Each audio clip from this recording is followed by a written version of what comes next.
सतगुरुदेव जी की जय हो। बंदी छोड़ पूर्ण पुष्प साहब की जय हो। बंदी छोड़ गरीबदास जी महाराज की जय हो। स्वामी रामदेवानंद जी दादा गुरु महाराज की जय हो। पंडित चितानंद जी परदादा गुरु महाराज की जय हो।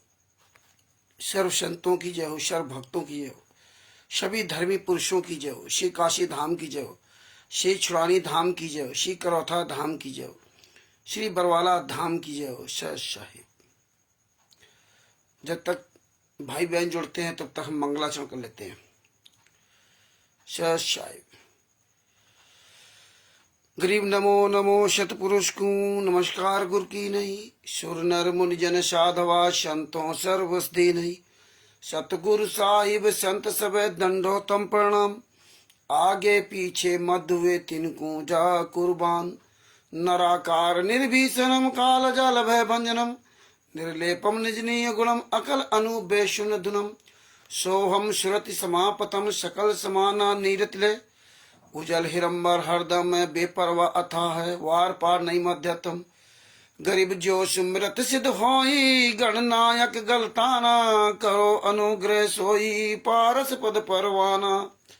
आदि गणेश मनाऊं गणनायक देवन देवा। चरण कमल लो लाऊं आदि अंत करूं सेवा। परम शक्ति संगीतम ऋषिदाता सोई। अविगत गुण अतीतम सत्य पुरुष निर्मोही। जगदम्बा जगदीशम मंगल रूप मुरारी। तन मन अर्पू शीशम भक्ति मुक्ति भंडारी। सुर नर मुनि जन ध्यावें ब्रह्मा विष्णु महेशा। शेष सहस मुख गावें पूजे आदि गणेशा। इंद्र कुबेर सरीखा वरुण धर ध्यावें। सुमरत जीवन जी का मन इच्छा फल पावे। 33 कोटि अधारा ध्यावे सहस 88। उतरे भौजल पारा कटी है यम की फांसी। 33 कोटि अधारा ध्यावे सहस 88। उतरे भौजल पारा कटी है यम की फांसी। सत साहेब बंदी छोड़ सतगुरु संत रामपाल जी महाराज की जय हो। बंसराज जी भगत जी को सत साहेब जय हो। बंदी छोड़ की परमात्मा की बहुत बड़ी दया है जो आज हम आप लोग सच के साथ खड़े। सच के साथ खड़ा रहना वर्तमान समय कलयुग में कितना कठिन काम है। कितना कठिन काम है सच के साथ खड़ा रहना। सच बोलना, सच का साथ देना, सच का समर्थन करना, सच का खुलासा करना, प्रमाण सहित सत्य दिखाना, प्रमाण सहित सत्य दूसरों को समझाना, प्रमाण सहित सत्य दूसरे पास भेजना, प्रमाण सहित सत्य की चर्चा करना, प्रमाण सहित सत्य बोलने के लिए समय होना, प्रमाण सहित सत्य बोलने के लिए अपने अंदर दर्द पैदा होना। ये आदि आदि आज वर्तमान समय में आप देख रहे हैं कि लोगों के लिए कितना कठिन काम हो गया है। आशी चारों आपसी सत साहेब अरविंद जी को सत साहेब और जो भी भाई बहन जोड़ रहे हैं उनको सबको सत साहेब। कितना कठिन काम हो गया आज के युग में सत्य पे चलना, जबकि सत्य इतना आसान काम है। भाई आंखों देखा सत्य आपने बोल दिया, इसमें कौन सी आफत आ गई। लेकिन डर आपके अंदर है। क्यों डर है? क्योंकि आप भगवान से दूर हो गए। आप एक व्यक्ति को भगवान मानने लगे और उसको भगवान नहीं मान रहे हो। उसको, उस व्यक्ति को तो काल ब्रह्म मान रहे हो कि यार हम अगर सच बोलेंगे तो ये हमारी ऐसी तैसी कर देगा। आपको डर इस बात का है, इसलिए आप नहीं बोलते हो कि हमें क्या लेना देना। कोई नहीं बोलता। आप सच जान भी रहे हो कि सही है, लेकिन फिर भी आप नहीं बोल रहे। लेकिन क्योंकि कोई नहीं बोलता। लेकिन आप ये भूल जाते हो कल आप किसी भरे चौराहे जब मारे जाओगे तो जिस तरह आज आप दूसरे के लिए कह रहे हो, कल तुम्हारे लिए भी यही मतलब जो है शब्द प्रयोग होगा और लोग यही व्यवहार करेंगे। तमाशा देखेंगे। वो ऊपर वाला, वो परमात्मा फिर तुम्हें बचाने के लिए किसी को नहीं भेजेगा। तो जैसा आप बोगे वैसा आप काटोगे। आप सर्वश्रेष्ठ भगवान को मानते हो, लेकिन जब सत्य बोलने का नंबर आता है तो सबसे छोटा भगवान को कर देते हो, भगवान को सबसे छोटा कर देते हो। बाद बाकी इन गुंडों बवालियों को, इनको आप बड़ा कर देते हो, जबकि आप जानते हो कि गलत बुरे काम का बुरा नतीजा ना मानो तो करके देखो। तो बुरे काम का बुरा नतीजा मिलना है, अच्छे काम का अच्छा नतीजा मिलना है। लेकिन फिर भी हम आप लोग सब कुछ जानने के बाद भी अपने मुंह पे ताला लगाए रहते हैं, और जब अपने यहाँ पर बीतती है तब हम रोते गाते चिल्लाते हैं। तो फिर परमात्मा क्या कहते हैं? फिर क्या करे परमात्मा? क्योंकि हम सभी परमात्मा बनाए हुए हैं, और परमात्मा के किसी बच्चे को कोई दुख देता है तो परमात्मा ज्ञान आधार से आपको ताकत देगा। जब परमेश्वर के वचन में चलोगे तो आपको शक्ति देगा। परमेश्वर विश्वास करोगे, प्रहलाद जी की तरह अगर परमेश्वर को परमेश्वर मानोगे तो आपका हिरण्यकश्यप बाल वाका नहीं उनका कर पाया था प्रहलाद जी का, तो आपका ही राष्ट्रीय सेवा सहित गुंडे क्या कर सकते? कुछ नहीं कर सकते आपका, क्योंकि इनका कुछ अपना है ही नहीं, ना इन पर कोई भक्ति की शक्ति है, ना इनके पास ऐसे कोई वरदान है कि ना दिन में मरे, ना रात मरे, ना सुबह न मरे, ना शाम मरे, ना अंदर मरे, ना बाहर मरे, इंसान मारे, ना जानवर मारे। ये भी कोई इनको वरदान नहीं प्राप्त राष्ट्रीय सभा सेवा समिति गुंडों को, मुनिंदर धर्मार्थ ट्रस्ट के गुंडों को, ये सभी फर्जी सतलोक आश्रम संचालक गुंडों को, कबीर परमेश्वर भक्ति ट्रस्ट के गुंडों को, ये तो चोर बेईमान ठग, इनकी औकात क्या है? लेकिन हम आप लोग इनके कुकर्मों का साथ दे रहे हैं। कुकर्मों में जानबूझ नरसंग्रह कराई, कहा उमा काहे न मरे। ये गुंडे क्या कर सकते हैं? कुछ नहीं कर सकते। लेकिन हमारे आपके अंदर डर इतना भरा हुआ है कि उस डर के आगे हम भगवान को छोटा कर दिया। बातों में केवल कहते हैं संत रामपाल जी वहां गुरु परमात्मा, सतगुरु जो चाहे सो कराई, 14 कोट दूर ढूंढ रही। तो ये बोलने से कोई फायदा नहीं। सतगुरु चाहे सो कराई, तो सतगुरु जो चाहे सो कराई, 14 कोट दूर रही, तो 14 करोड़ दूत डर जाते हैं सतगुरु के आगे। तो फिर तुम राष्ट्रीय सभा सेवा समिति गुंडों के आगे क्यों डरते हो?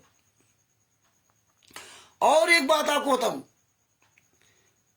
जितने भी संत रामपाल जी वहां के शिष्य हैं, जितने भी होंगे, सब रक्षा मंत्र पढ़ते हैं। रक्षा मंत्र, हाँ, रक्षा मंत्र पढ़ते हैं कि हमारी ये रक्षा मंत्र पढ़ देंगे तो मेरी रक्षा हो जाएगी।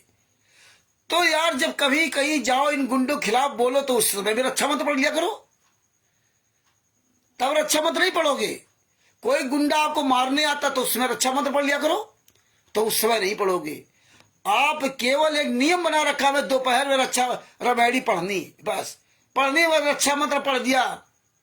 लेकिन रक्षा मंत्र को उस समय नहीं पढ़ोगे जब आप पर कोई आपत्ति आएगी। और जब आप जानते हो कि रक्षा मंत्र संत रामपाल जी महाराज ने मैं लिख के दिया रमैड़ी में, और यह रक्षा मंत्र मुझे पूर्ण विश्वास है कि मेरी रक्षा करेगा, तो सीना तान के बोलो ना, सीना तान की आवाज उठाओ। तिमिर दूत पवन टक की तरह, चोर की तरह घुस के छुपे क्यों? बाहर निकल के आओ मैदान में, सीना तान की आवाज उठाओ, क्योंकि हमारे पास रक्षा मंत्र है। और आप क्यों नहीं बोल सकते? क्योंकि आपको पता कि मैं गलत हूं, और गलत हो तो चाहे रक्षा मंत्र पढ़ो, और चाहे संत रामपाल जी महाराज आपके साथ बैठे हो, जैसे सतलोक आश्रम बरवाला में संत रामपाल जी महाराज थे। इतना बड़ा कांड हो गया, 6 मौतें हो गई, लगभग 120-25 लोग घायल हो गए। संत रामपाल जी महाराज कुछ नहीं कर पाए, कर ही नहीं सकते थे। यहां तो बात छोड़ दीजिए, सतलोक में कबीर साहब नहीं कुछ कर पाए, आप लोगों को नहीं बचा पाए वहां, जहां सतलोक में थे। यहां तो सतलोक आश्रम बरवाला में थे, फर्जी आश्रम में, वहां तो असली जगह थे, वहां भी कबीर साहब आपको नहीं बचा पाए। 600 साल पहले, लगभग 625 साल पहले कबीर साहब स्वयं परमात्मा इस पृथ्वी पर आए हमें आपको लेने के लिए।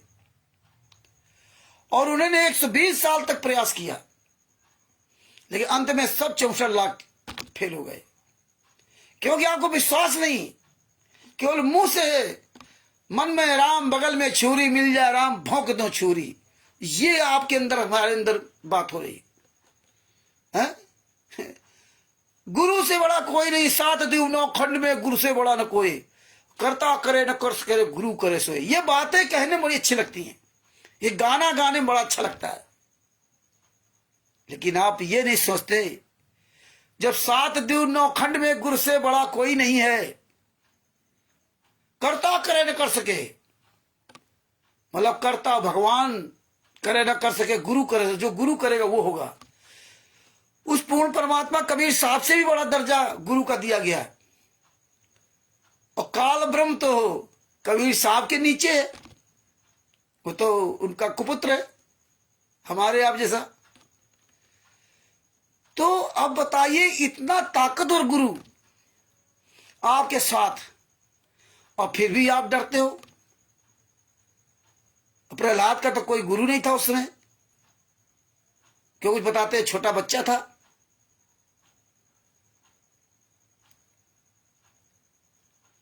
और द्रौपदी जी के गुरु भगवान श्री कृष्ण थे, लेकिन उनको भगवान श्री कृष्ण में इतनी आस्था थी कि परमात्मा है, परमात्मा बचाएंगे वो। भगवान श्री कृष्ण परमात्मा, भगवान श्री कृष्ण बचा नहीं सकते थे, वो बचा नहीं सकते थे, लेकिन परमात्मा के नाम पर उसको इतना विश्वास था। तो अंत में कबीर साहब आकर के किसके रूप में? भगवान श्री कृष्ण रूप में आके बचाया करके। तो तुम तो कहते हो मैं तत्व दर्शन का शिष्य हूं, और मैं तो कबीर संत रामपाल जी तो साक्षात कबीर साहब है। तिबिर दूध पवन टक्का है, वो तो माँ के पेट से जन्म नहीं लिया, अवतरित हुए। संत रामपाल जी महाराज जेल जाने के बाद अपनी अपनी हराम की कमाई खाने के लिए, भक्तों को लूटने के लिए तरह तरह की बातें बनाने लगे। फिर बताएंगे ना सतगुरु जननी जना, ना उसके माँ बाप, 4 दाग में आता नहीं, ना आती नता। ये इस तरह कहानियां से बताते रहते हैं, और हम आप लोग बस इन्हीं की बातों में मोहित हो जाते हैं और कहते हैं बहुत अच्छा ज्ञान दिया, बहुत अच्छा ज्ञान दिया, बड़ा अच्छी बात बताई पवन ने, मैंने बड़ी अच्छे काम कर रहा, संजय उपनकलीनाथ अच्छे काम कर रहा, सच बोलो सच। और सबसे बड़ी बात आप ही देखिए, आज के समय, आज आप बताइए, ज्ञान आज काम करेगा? ज्ञान जो सुन लिया उस पर चलोगे तो काम करेगा, चाहे आध्यात्मिक ज्ञान हो या सांसारिक ज्ञान हो या कानूनी ज्ञान हो। इन ज्ञानों को अच्छी तरह अगर आप समझ में आओगे, समझ पाओगे, उस फिर ऊपर चलोगे, परमात्मा को, सदगुरु को साक्षी मानकर चलोगे, तो भी आपको इस ज्ञान का लाभ होगा, वरना लाभ नहीं होगा। और आज अब तो हम आप लोगों से, देवपाल जी को सत्साहेब, ओम प्रकाश जी को सत्साहेब, हरीश जी को सत्साहेब, मुझे ऐसा लगता है कि अब हम सब लोगों को अपनी रणनीति थोड़ी चेंज करना चाहिए, क्योंकि समय के अनुसार, हालातों के अनुसार हमें आपको भी बदलते रहना पड़ेगा। परिवर्तन ही संसार का नियम है। उमेश जी को सत्साहेब।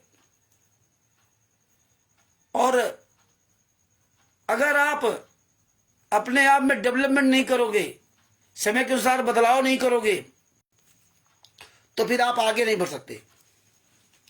इसलिए हमें आपको बदलाव करना पड़ेगा, और ये हम अपनी ओपिनियन अपनी रख रहे हैं, हम आप लोग पर ये थोप नहीं रहे हैं। ये नहीं आप सोच रहे नहीं रामचंद्र तो अपना जो मर्जी आता वो थोपने लगते, तो हम थोप नहीं रहे हैं, ओपिनियन अपनी रख रहे हैं कि अब हमें ये लगता है कि अब हमें सिर्फ संत रामपाल जी महाराज के जजमेंट की फाइल की बात करना चाहिए। बस हटाओ सब कुछ। ज्ञान का पुस्तक में क्या मिलावट है, जीने की राह पुस्तक में क्या मिलावट है,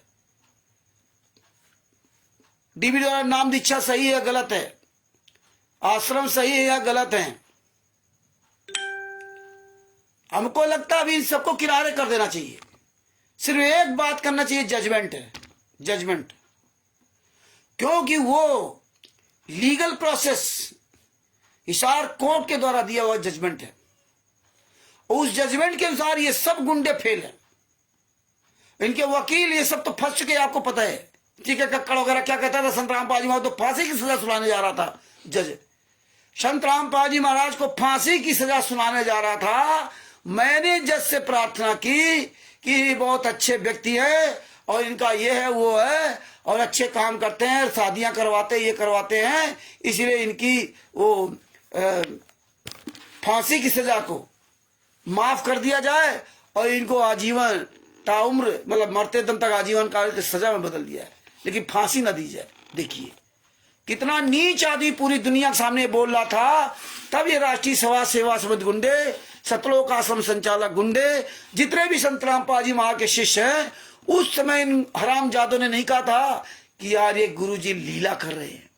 तब नहीं कहा था लीला कर रहे हैं, पूरी दुनिया के सामने कह रहा था कि फांसी की सजा दी जा रही थी। जज दे रहा था। क्या जज के इसके हरामखोर वकील जेके कक्कड़, जगदीश कुमार गक्कड़ के कहने पर जज मान जाएगा क्या? फैसला पलट देगा। अगर ये इतना ही बड़ा था तो फिर पूरा फैसला पलटवा देता ना, पलटवा देता। एपी सिंह के बारे में कहा जाता था कि 1 तारीख का 5 लाख रुपए फीस लेता है। खूब इन लोगों ने डींग मारी, खूब झूठ बोला, जो मर्जी आ खूब झूठ बोला।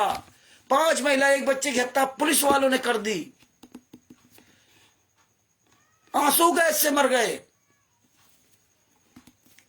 पुलिस वालों ने अंदर जाके मार डाला। सब चिल्लाते रहे, लेकिन फाइल अगर किसी से मांगी जाए तो कोई नहीं देता था। क्यों नहीं देते थे फाइल? पुलिस वालों ने मार डाला। वो 5 महिला 1 बच्चे की हत्या होती है, उनके परिवार वालों से ना सादे कागज पे साइन करवा लिए। किस तरह से झूठ पूरी दुनिया के सामने परोसा गया। काला दिवस, सफेद दिवस, इच्छा मृत का फार्म, वो सब भरवाए गए। जगह जगह धरना प्रदर्शन, मुझे न्याय दो या फांसी दो।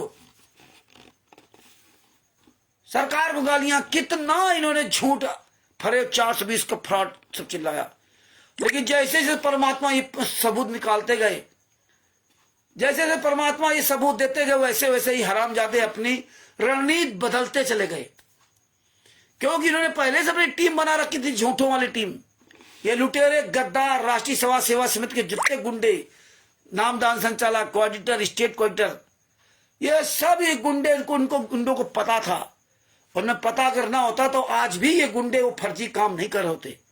अगर आपको पता चल जाए कि यार ये गलत काम था तो आप छोड़ दोगे, लेकिन ये गुंडे नहीं छोड़ रहे।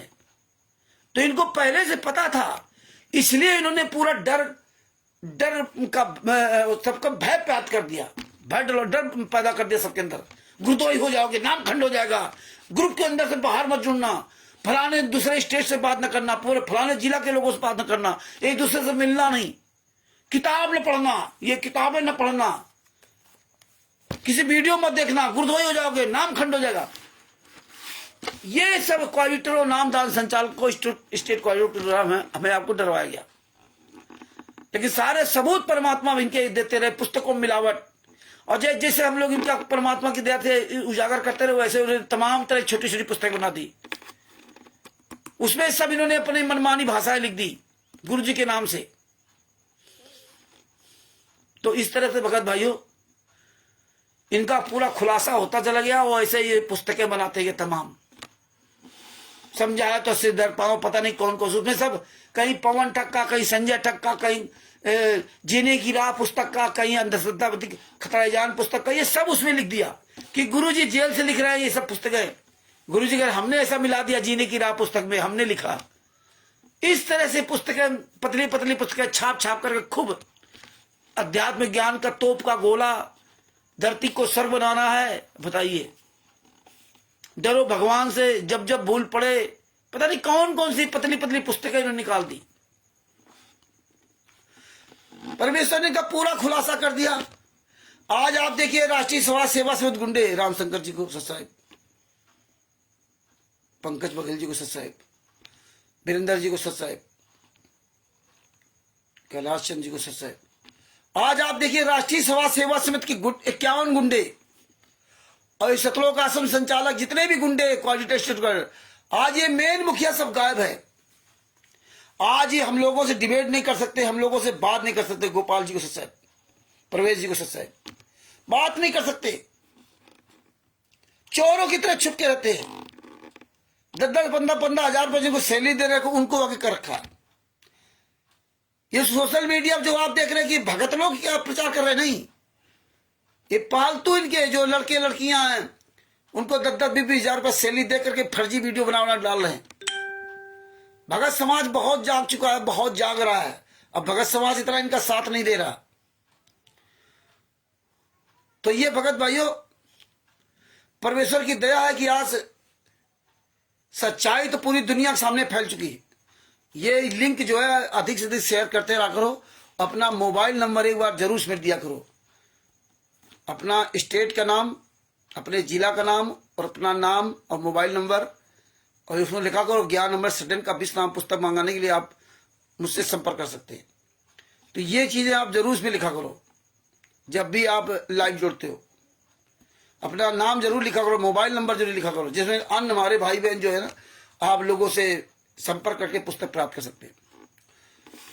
तो भगत भाइयों, मैं आप लोगों से यही प्रार्थना करूंगा, आप सिर्फ केवल आप जजमेंट पर ध्यान दीजिए, सिर्फ जजमेंट में। कोई राष्ट्रीय समाज सेवा समिति गुंडा कोई कुछ भी फोन करे उसको एक जवाब दो, जजमेंट पढ़ो। कोई क्या भैया नाम दीचा फर्जी है, जजमेंट पढ़ो। कोई क्या पुस्तक फर्जी है, जजमेंट पढ़ो। कोई क्या ये नामदान सेंटर और ये आश्रम फर्जी है, जजमेंट पढ़ो। यहां भंडारा करने जाए या ना जाए, जजमेंट पढ़ो। अरे यही 28 गुंडे, राष्ट्रीय समाज सेवा समिति के 51 गुंडे, इन्हीं लोगों ने तो बरवाला कांड कराया।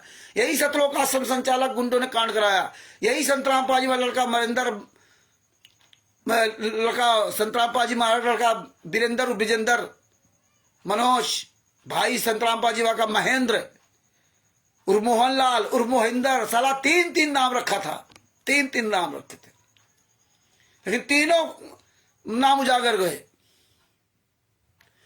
तो अब सबसे पहली चीज जजमेंट पढ़ो। जजमेंट में क्या है, नहीं से तमाम बातें बनाते। कोई कहता था देखो ये गुरुजी ने, गुरु के फोटो के साथ अपने परिवार के साथ फोटो में, आप कह रहे हो कैसे जो है गुरुजी परिवार को छोड़ दिया था।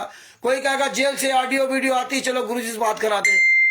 तो अब इस सब का एक ही रास्ता है, जजमेंट। जजमेंट के अलावा और कुछ नहीं, सिर्फ जजमेंट। ये जजमेंट में 5 महिला 1 बच्चे हत्या तुमने की, ये जजमेंट में बरवाला कांड तुमने कराया, और तुमने भारतीय जनता पार्टी से मिलकर कराया, और यही कांग्रेस पार्टी से मिलकर कराया था आप लोगों ने, और ये बरवाला कांड करा दिया। अब सबके सामने आ गया। देखो भारतीय जनता पार्टी के शासनकाल में आज कितने आश्रम बन गए पूरे भारत में फर्जी। आज देखिए राष्ट्रीय समाज सेवा समिति गुंडे जो हत्यारे बलात्कारी हैं, कैलाश विजयवर्गीय जो भारतीय जनता पार्टी का वो सचिव है मध्य प्रदेश का, और कैबिनेट मंत्री भी बना दिया गया मध्य प्रदेश में, क्यों विधायकी में जीता था, जीत गया था, कैबिनेट मंत्री बना दिया गया। उसके साथ मनोज और वीरेंद्र गलबैया कर रहे, फोटो खिंचा रहे। अब बताइए, और ये गुंडे तभी तो 28 गुंडे जेल से बाहर आ गए और निर्दोष संतराम पाजी वहां सजा हो गए। देखो जाटों को आपके 75 लाख रुपए दिए जा रहे, तो दिखावा में, लेकिन संस्था का नाम नहीं दिया गया किस संस्था के द्वारा दिए जा रहे, और ऐसे कितना पैसा दे रहे होंगे उससे कोई मतलब नहीं। सरेआम ये गुंडे पूरे भारत में फर्जी नामदान सेंटर, फर्जी आश्रम चला रहे हैं, और ये भारतीय जनता पार्टी के नेताओं के, कांग्रेस पार्टी के नेताओं के, सबके साथ गठजोड़ कर रखा है इन्होंने। और देखिए सबसे बड़ी ताजुब बात है, जजमेंट की फाइल में ये गुंडे, हत्यारे, बलात्कारी सब कन का प्रमाण है, और फिर भी लोग। तो इसलिए आप लोगों को, हम सब लोगों को दायित्व बनता है कि सबसे ज्यादा उसमें जो ज्ञानमृत सडन का 20 नाम पुस्तक में एक एक सबूत का खुलासा करो, और बताओ इनको डंके चोट पर बोलो कि ये भारतीय जनता पार्टी ये गुंडों की पार्टी है, कांग्रेस पार्टी गुंडों की पार्टी है, ये हत्यारों की पार्टी है। इनकी फोटो, इनके वीडियो, इनके स्टिकर, मंत्रियों के, इनके सबके बनाओ। रोज बोलो कि भैया ये सतलोक आश्रम बनाना बंद करो, सारे आश्रम बंद करो। मुख्यमंत्री के लिए, मंत्री के लिए, सबके लिए, हर एक स्टेट में जहां जहां आश्रम बने सबके लिए आवाज उठाओ। पूरे भारत, पूरी दुनिया बताओ कि ये गुंडे, हत्यारे, बलात्कारी। पढ़ो FIR नंबर 429, 430, दोनों जजमेंट की फाइलों का एक एक सबूत बताओ। ज्ञान अमृत सदन का 20 नाम पुस्तक को पाठ दो पूरी दुनिया के सामने, एक एक पॉइंट इसका उजागर करो। सबसे ज्यादा इसी पर जोर दीजिए आप, सबसे ज्यादा। हत्यारे, गुंडे जो ये कुकर्म कर रहे हैं, अपने आपके पास सारे सबूत हैं। आप बताइए इससे बड़ा सबूत क्या होगा? तुम्हारा निर्दोष गुरु बाप परमेश्वर जेल में यात्रा सह रहा है और तुम्हारे पास सबूत हैं और तुम फिर भी आवाज नहीं उठा रहे हो। फिर काहे के भगत हो आप? कहते मुझे बोलना नहीं आता। कल जब तुम्हारे टांग टूटेगी तब तुम जेल में जाओगे तो तुम्हारे लिए कौन बोलेगा? तुम्हें अपने गुरु के लिए बोलना नहीं आता। अब बता रहे हो तत्व के शिष्य हैं, धिक्कार है। आवाज उठाइए अपने गुरु के लिए। एक भगत जी मध्य प्रदेश से गोपाल जी ने फोन किया था कि भगत जी पुस्तक तो हमने मंगवा ली है, लेकिन इसमें हम समझ नहीं पा रहे कहां पर क्या लिखा हुआ। FIR नंबर 429 या 430 में। तो हमने कहा उसको ध्यान से पढ़ो, सब धीरे धीरे समझ में आएगा। खैर कोई बात नहीं, परमेश्वर ने याद दिया कि आज लगभग 20 स्टिकर बनाए हम। 20 स्टिकर सबके पास भेजूंगा। 20 स्टिकर बनाओ, 1 से लगा 20 तक। एक स्टिकर में केवल 7 नंबर नहीं पड़ा हुआ है, क्योंकि उसमें ध्यान नहीं रहा, स्क्रीनशॉट पहले हो गया, बाद में 8 बन गया।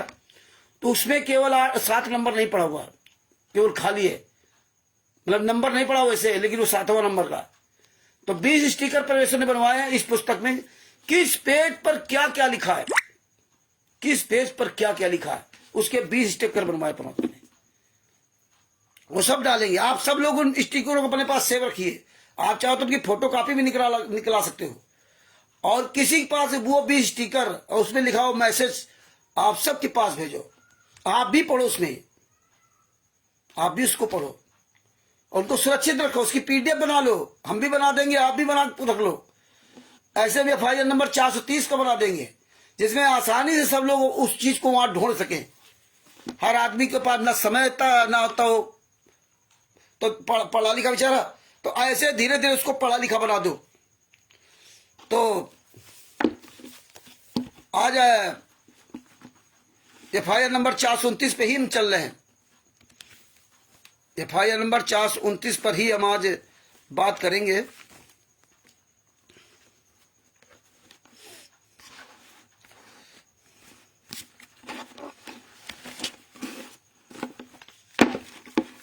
ये देखिए, ज्ञान अमृत एवं षड्यंत्र का 20 नाम पुस्तक है, मंदुबा जी की सब साहब। ये ज्ञान अमित राजपूत जी को सच साहब। ये ज्ञान अमृत एवं षड्यंत्र का 20 नाम पुस्तक है। भगत जी ये लिंक जो है लाइट वेट का लिंक शेयर करते रहा करो, खूब शेयर करो और अपने मोबाइल नंबर नाम जरूर लिखा करो। और ज्ञान अमृत षड्यंत्र का 20 नाम पुस्तक प्राप्त करने के लिए आप मुझसे प्राप्त कर सकते हो, सदभूषण जी से प्राप्त कर सकते हो। सदभूषण जी का भी नाम लिखा करो। तो भगत भाइयों, आज शुरुआत करते हैं इस ज्ञान अमृत षड्यंत्र का 20 नाम पुस्तक में FIR नंबर 429 के ये पेज नंबर 143। आप लिख लीजिए, पेज नंबर 143 से शुरुआत करते हैं। ये धीरे धीरे हमें सबको अपने दिमाग में भर लेना है। पेज नंबर 143 शुरुआत करते। देखो, दिनांक 19/11/2014 को गुरु जी के खिलाफ 2 FIR दर्ज हुई थी। अब हमें आपको सिर्फ केस की बात करनी है। पाठ दो पूरी दुनिया में सिर्फ केस, और इन गुंडों के खिलाफ लिखो सतलोक आश्रम सोजत, सतलोक आश्रम धराना, सतलोक आश्रम शामली, सतलोक आश्रम धनसा नेपाल, सतलोक आश्रम सोजत, सतलोक आश्रम बैतूल, सतलोक आश्रम किठौरा, सतलोक आश्रम धुरी और खुमानो पंजाब।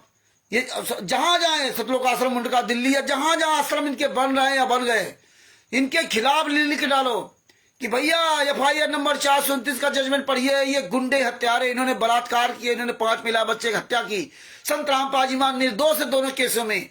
ये सरकार की मिली भगत के वजह से निर्दोष सजा काट रहा है, और ये दोषी बाहर, हत्यारे बाहर, गुंडे घूम रहे। और भारतीय जनता पार्टी के नेता, फलाने नेता, जो नेताओं जिनको आश्रम, उनका नाम, उनका पद लिख करके स्टिकर डालो। बताओ कि भैया ये सब आप सतलोक आश्रमों को बंद करो, इन गुंडों को तुरंत सलाखों के पीछे भेजो। ये हमें आपको सबको प्रचार करना पड़ेगा, इसी में ताकत हमें अपनी आप की झोंकनी है। पूरी दुनिया जान जाए कि यार सतलोक आश्रम गुंडों के द्वारा चलाया जा रही है। ये FIR नंबर 429-34 का जजमेंट सिर्फ बताओ, सिर्फ FIR नंबर 429-34 का जजमेंट, बाकी जजमेंट की बात। सतरामपाल जी महाराज ने फर्जी नाम दीक्षा देने का अधिकार दिया है नहीं दिया, ये जजमेंट पढ़िए, आपको पता चल जाएगा।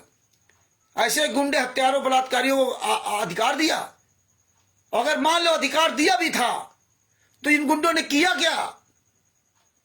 कमाल को जैसे मान लो सारनाम तक दे दिया, लेकिन सारनाम के बाद क्या हुआ? तो गुरुजी ने भी तो कहा था ना कि 5 जूते उतार के मारो। तो ये तो आपको ज्ञान का इस्तेमाल करना पड़ेगा। तो देखिए 19/11/2014 को गुरुजी के खिलाफ 2 FIR दर्ज हुई थी। FIR number 429-430। अब देखिए 18/11/2014 की रात में घटना घटित हुई थी। महिलाओं और बच्चों को 17-18 की रात में उन्होंने मार डाला।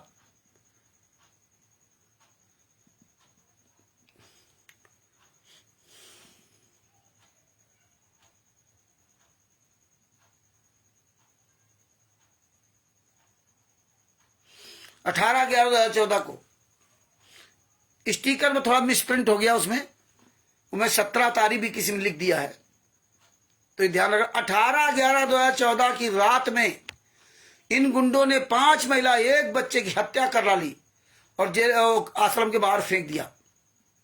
19/11/2014 को जब वो लाशें बरामद हुई तब ये 2 FIR लिखी गई, लेकिन वो अलग अलग टाइम लिखी गई। सबसे पहले 1 की लाश बरामद हुई, वो FIR पहले हो चुकी, बाद में आश्रम के अंदर 5 और लाशें बरामद हुई, तब वो जो है अलग अलग 2 FIR हो गई, नहीं तो एक ही FIR लिखी जाती। और देखिए 19/11/2014 तक दिन में पुलिस वहां अंदर नहीं गई थी, रात में संत रामपाल जी बाबा को अरेस्ट किया।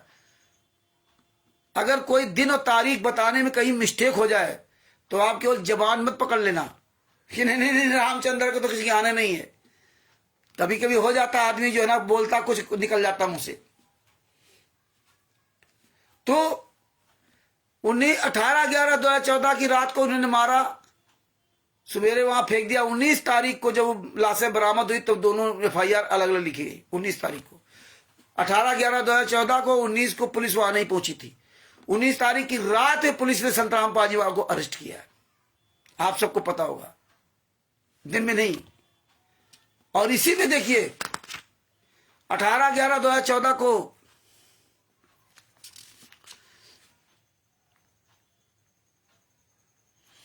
दोनों FIR जो 6 मृतकों की हत्या के लिए 2 FIR 429-430 दर्ज हुआ।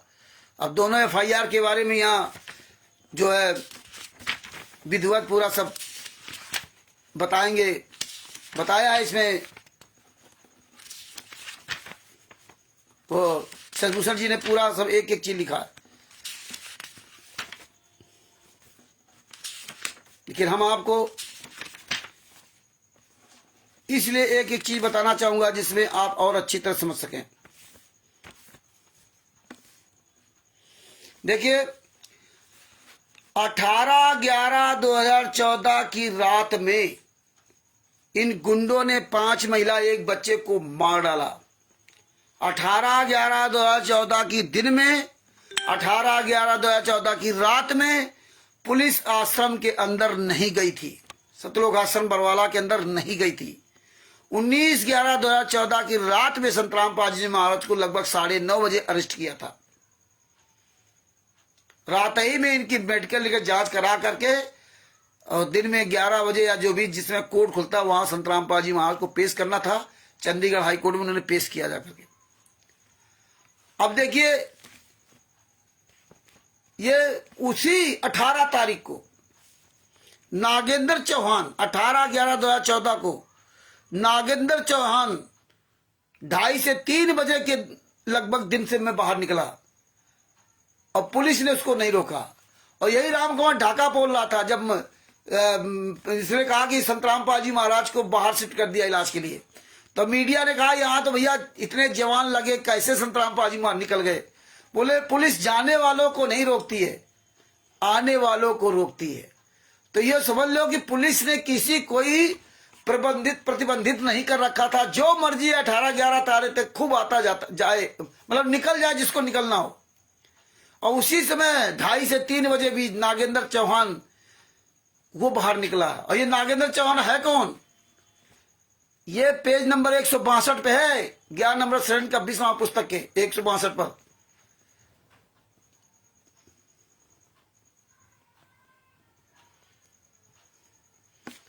नहीं, दिन तारीख सबको धीरे धीरे भगत जी सब याद हो जाएगी। नहीं याद हो जाएगी तो पुस्तक तो है हमारे पास, हमें लिख लेना चाहिए। भैया कुछ करना है तो याद करना पड़ेगा। इमा ज्ञानी वाली बात नहीं है। आपके पिताजी है तो आपके पिताजी की हमें अपने पिताजी के बारे में तो पता होना चाहिए ना। और जब आपको यही नहीं मालूम होगा तो फिर फायदा क्या?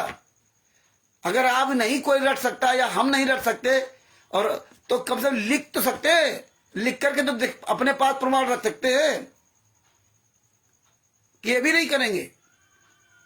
10-10, 11-11 साल तक हम इतनी तारीख नहीं याद कर पाएंगे कि किस तारीख को क्या हुआ था। तो फिर हम काहे के वक्त है? फिर हम काहे के वक्त है जब हमें यही तारीख नहीं याद रहे, किस तारीख को बरवाड़ा कांड हुआ, किस तारीख को क्या हुआ। तो हमें याद करना पड़ेगा। नहीं याद हो रहा तो हमें लिखना पड़ेगा।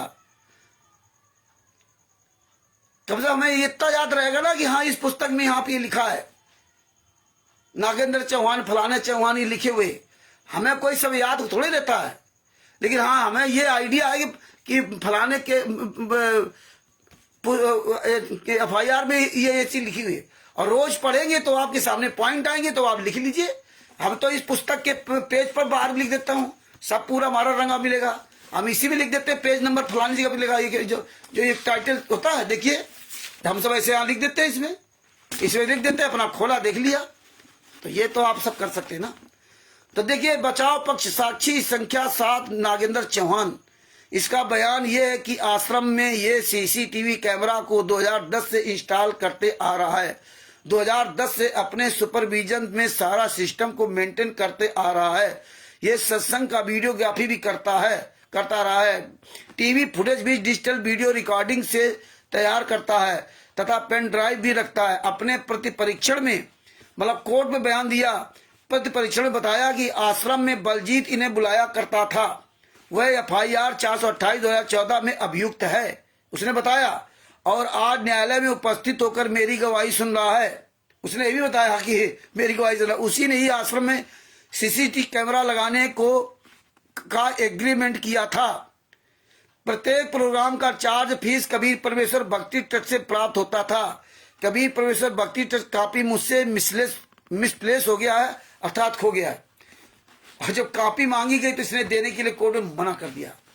कबीर परमेश्वर भक्ति ट्रस्ट के पर्चे में उसको पैसा मिलता था। इतना इसने जब कोर्ट में खुलासा कर दिया तो कोर्ट तुरंत इस पर डंडा कर दिया था। लेकिन इन्होंने जो है ना, इन्होंने उसको वो कबीर परमेश्वर भक्ति ट्रस्ट का वो पर्ची नहीं देने दिया। अगर दे दे तो सब खुलासा हो जाता कि ये फर्जी हैं, सभी पकड़े जाते हैं। तो इस तरह इन्होंने चालाकी की। उसने कहा आगे उन्होंने बताया कि आश्रम में दिनांक 18/11/2014 से 18/11/2014 से 5 दिन पूर्व में ही प्रवेश किया था। यानी कि 13 तारीख को ये आश्रम के अंदर बुलाया गया था। वह अपने काम का स्वयं के मालिक है। इलेक्ट्रॉनिक सामान जहां से खरीदते उस दुकान का नाम नहीं बता सकता। लियो सामान का भी नहीं कहा किस दुकान से खरीदते वो भी नहीं बताया इसने। इसे दिल्ली चांदनी चौक से खरीदे थे। सामान खरीदने का कोई बिल नहीं है, बिल भी कुछ नहीं दिया इसने। ये हालात है। इसका पूरा पढ़ोगे तो सिर्फ बताया इसने कि इतने इतने कैमरे, वहां 120 कैमरे इसने लगाए गए थे इस पे 120 कैमरे। तो ये चीजें हमें आपको पढ़नी होगी, ये चीज हमें समझना होगा। इसमें आपको सबको दिया है जोगिंदर बीरेंद्र किस ने मारा। बीरेंद्र संतराम पाजी माँ लड़का है अजय दास जी साहब।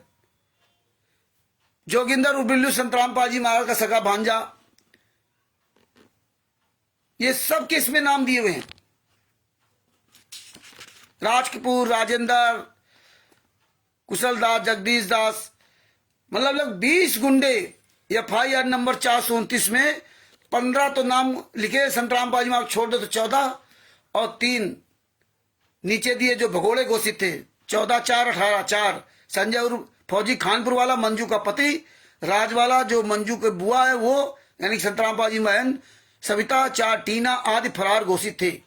सविता, टीना ये 4 फरार थे।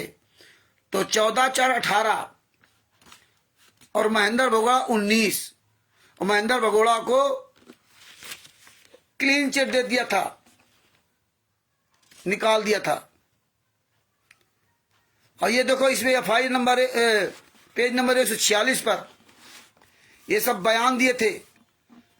जब 19/11/2018 को 2014 को 19/11/2014 को जब FIR लिखी गई थी तो वहां थाने में इसने लिखित में बयान दिए थे। शिवपाल ने वो पूरा इसमें बयान दिया है, ये इन गुंडों ने ही मुझे लाठी डंडों से मारा, ये बयान दिया है।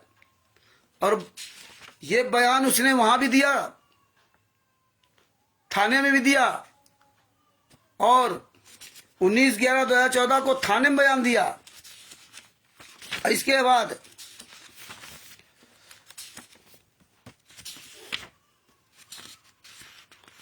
29/1/2016 को कोर्ट में बयान दिया। चार्जशीट दाखिल होने के बाद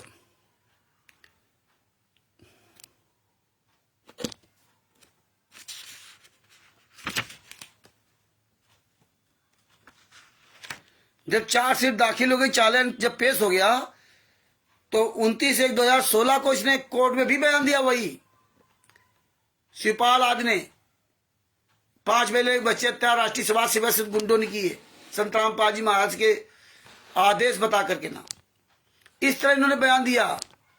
19/11/2014 को बयान दिया थाने में पुलिस के सामने, और 29/1/2016 को ध्यान रखना, 16 को चार्जशीट फ्रेम दाखिल होने के बाद, चार्ज फ्रेम होने के बाद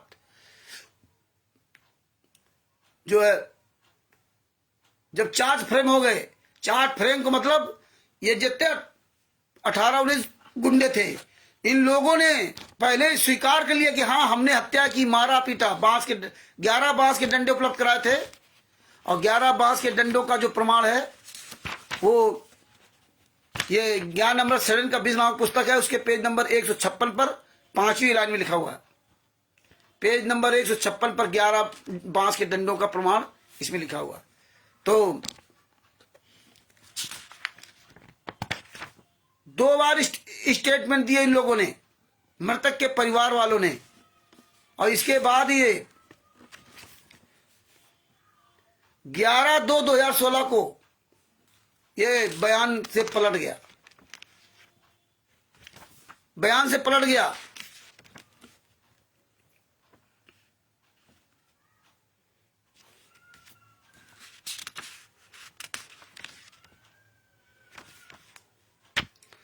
ये लोग बयान से पलट गए।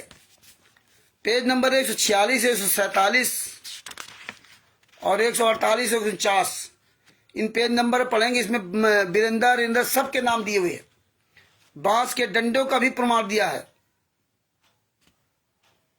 सब कुछ प्रमाण दिया। आप इसको आप पढ़िए अच्छी तरह से ना। और पेज नंबर 149 पर SI रोहतास के द्वारा FIR में नामजद अभियुक्त महेंद्र को क्लीन चिट दे देना, जबकि महेंद्र भगोड़ा के खिलाफ भी बयान दिया था।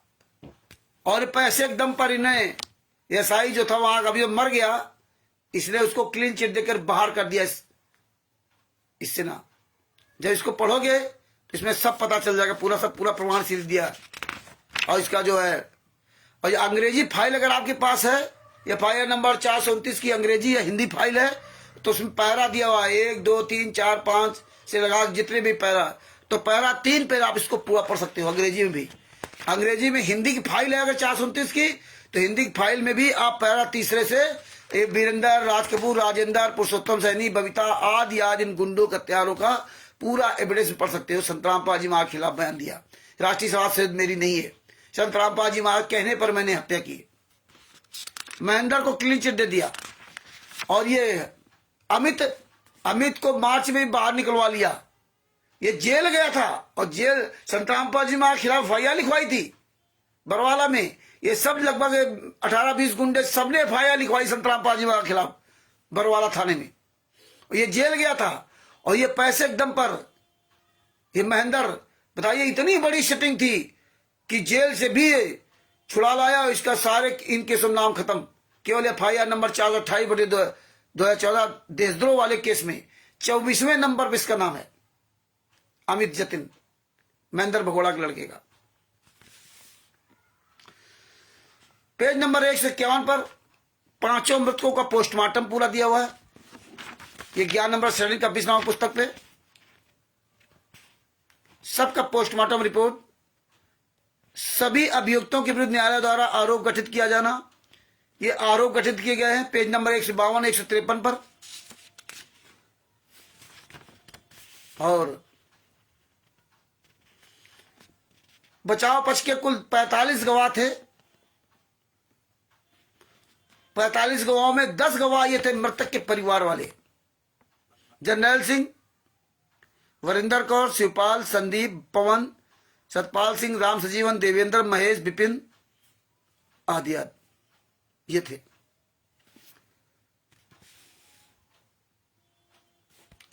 और यहां भी मृतक के परिवार वालों ने राष्ट्रीय सभा सेवा समिति गुंडों के खिलाफ बयान दिए थे। पेज नंबर 155 पर पढ़िए।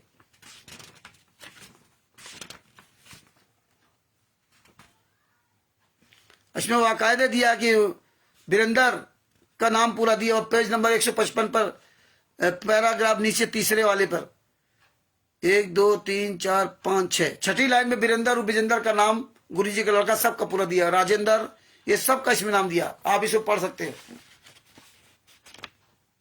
पेज नंबर 156 पर 11 डंडे, 5वीं लाइन में बबीता का नाम, ये सबका इसमें पूरा प्रमाण दिया। पूनम, सावित्री, सब ने एक ही बयान दिया है। पेज नंबर 157 पर मृतकों के परिवार के लोगों का न्यायालय में बयान गवाही, मतलब बदल गए। यहां पर इन्होंने होस्टाइल, उसको अंग्रेजी में होस्टाइल कहते हैं, बिंदु राजी को साहब, गुप्ता जी को साहब, इसमें होस्टाइल, अंग्रेजी में होस्टाइल बोलते हैं। मृतकों के परिवार एवं सगा संबंधियों ने न्यायालय में अपना बयान पूर्णतः बदल दिया। सबको होस्टाइल घोषित किया गया। सबने इन्वेस्टिगेशन के दौरान पुलिस के समक्ष अपना बयान दिए थे। अपने बयान में के विपरीत बयान दिए कि वे सभी गुरुजी का सत्संग सुनने एवं दर्शन करने हेतु आश्रम में थे। आश्रम में जानकारी मिली थी कि 14/11/2014 को गुरुजी अपने शिष्यों को दर्शन में आशीर्वाद देंगे, इसलिए वे अपनी स्वेच्छा से आश्रम में रुक गए। स्थिति को भी गुरुजी के बीमार होने रहने के कारण दर्शन नहीं हो सका, तो उस सभी लोग घर वापस होने के लिए आश्रम से बाहर जाने का प्रयास करने लगे। तो पुलिस एवं प्रशासन आश्रम के मेन गेट पर भक्तों को मारपीट कर रही थी। बताइए, जबकि 19/11/2014 की रात में पुलिस गई है। 18/11/2014 को 2:30 से 3 बजे के बीच में नागेंद्र चौहान जिसने कैमरे लगाए थे आश्रम के अंदर, वो बाहर निकला है और स्वयं राम कुमार डाका करा। जब राज कपूर से पूछा मीडिया ने कि संत रामपाल जी महाराज कहाँ है, 40,000 जवान लगे, कैसे निकल गए, तो बोले पुलिस जाने वालों को नहीं रुकती, आने वालों को रुकती। तो 18/11/2014 तो कोई प्रतिबंध नहीं था, कोई भी वहां से निकलना, सबको कह रहा था भाई निकल जाओ आप लोग। पुलिस प्रशासन तो अनाउंस कर रहा था। 19/11/2014 की रात में संत रामपाल जी महाराज को अरेस्ट किया। इसके बाद भी ये लोग नहीं माने, निकले नहीं। जो निकले तो निकले, क्योंकि डरवा रखा था सबको। अंदर बता रहे थे कि तो पुलिस बहुत मार रही, पुलिस मार रही, ये कर रखा था। तो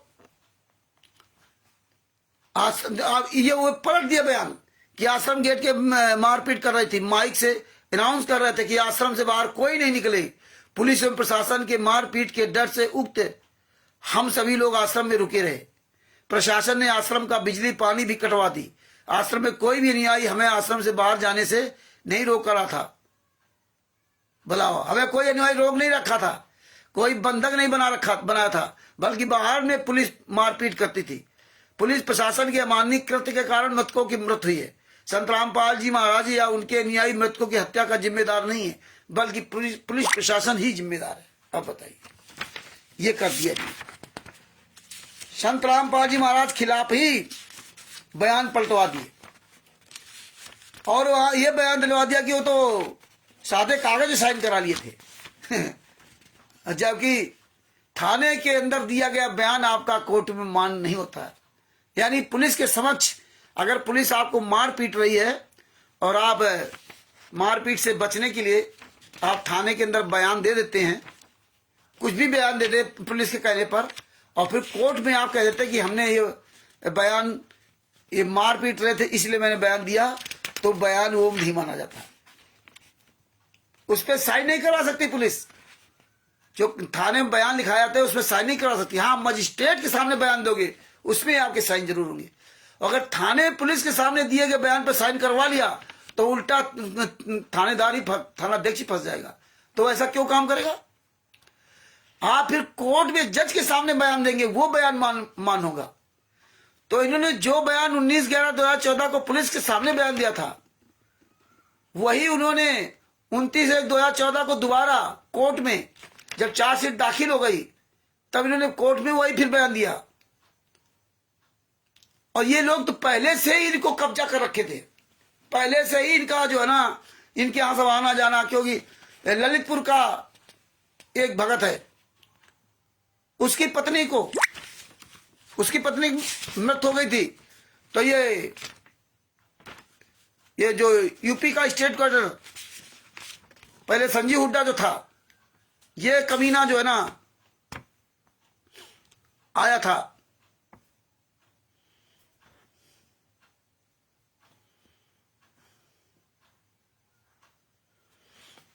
ये जो है कई बार उसके गए घर पर ललितपुर में। हमारे यहाँ कोऑर्डिनेटर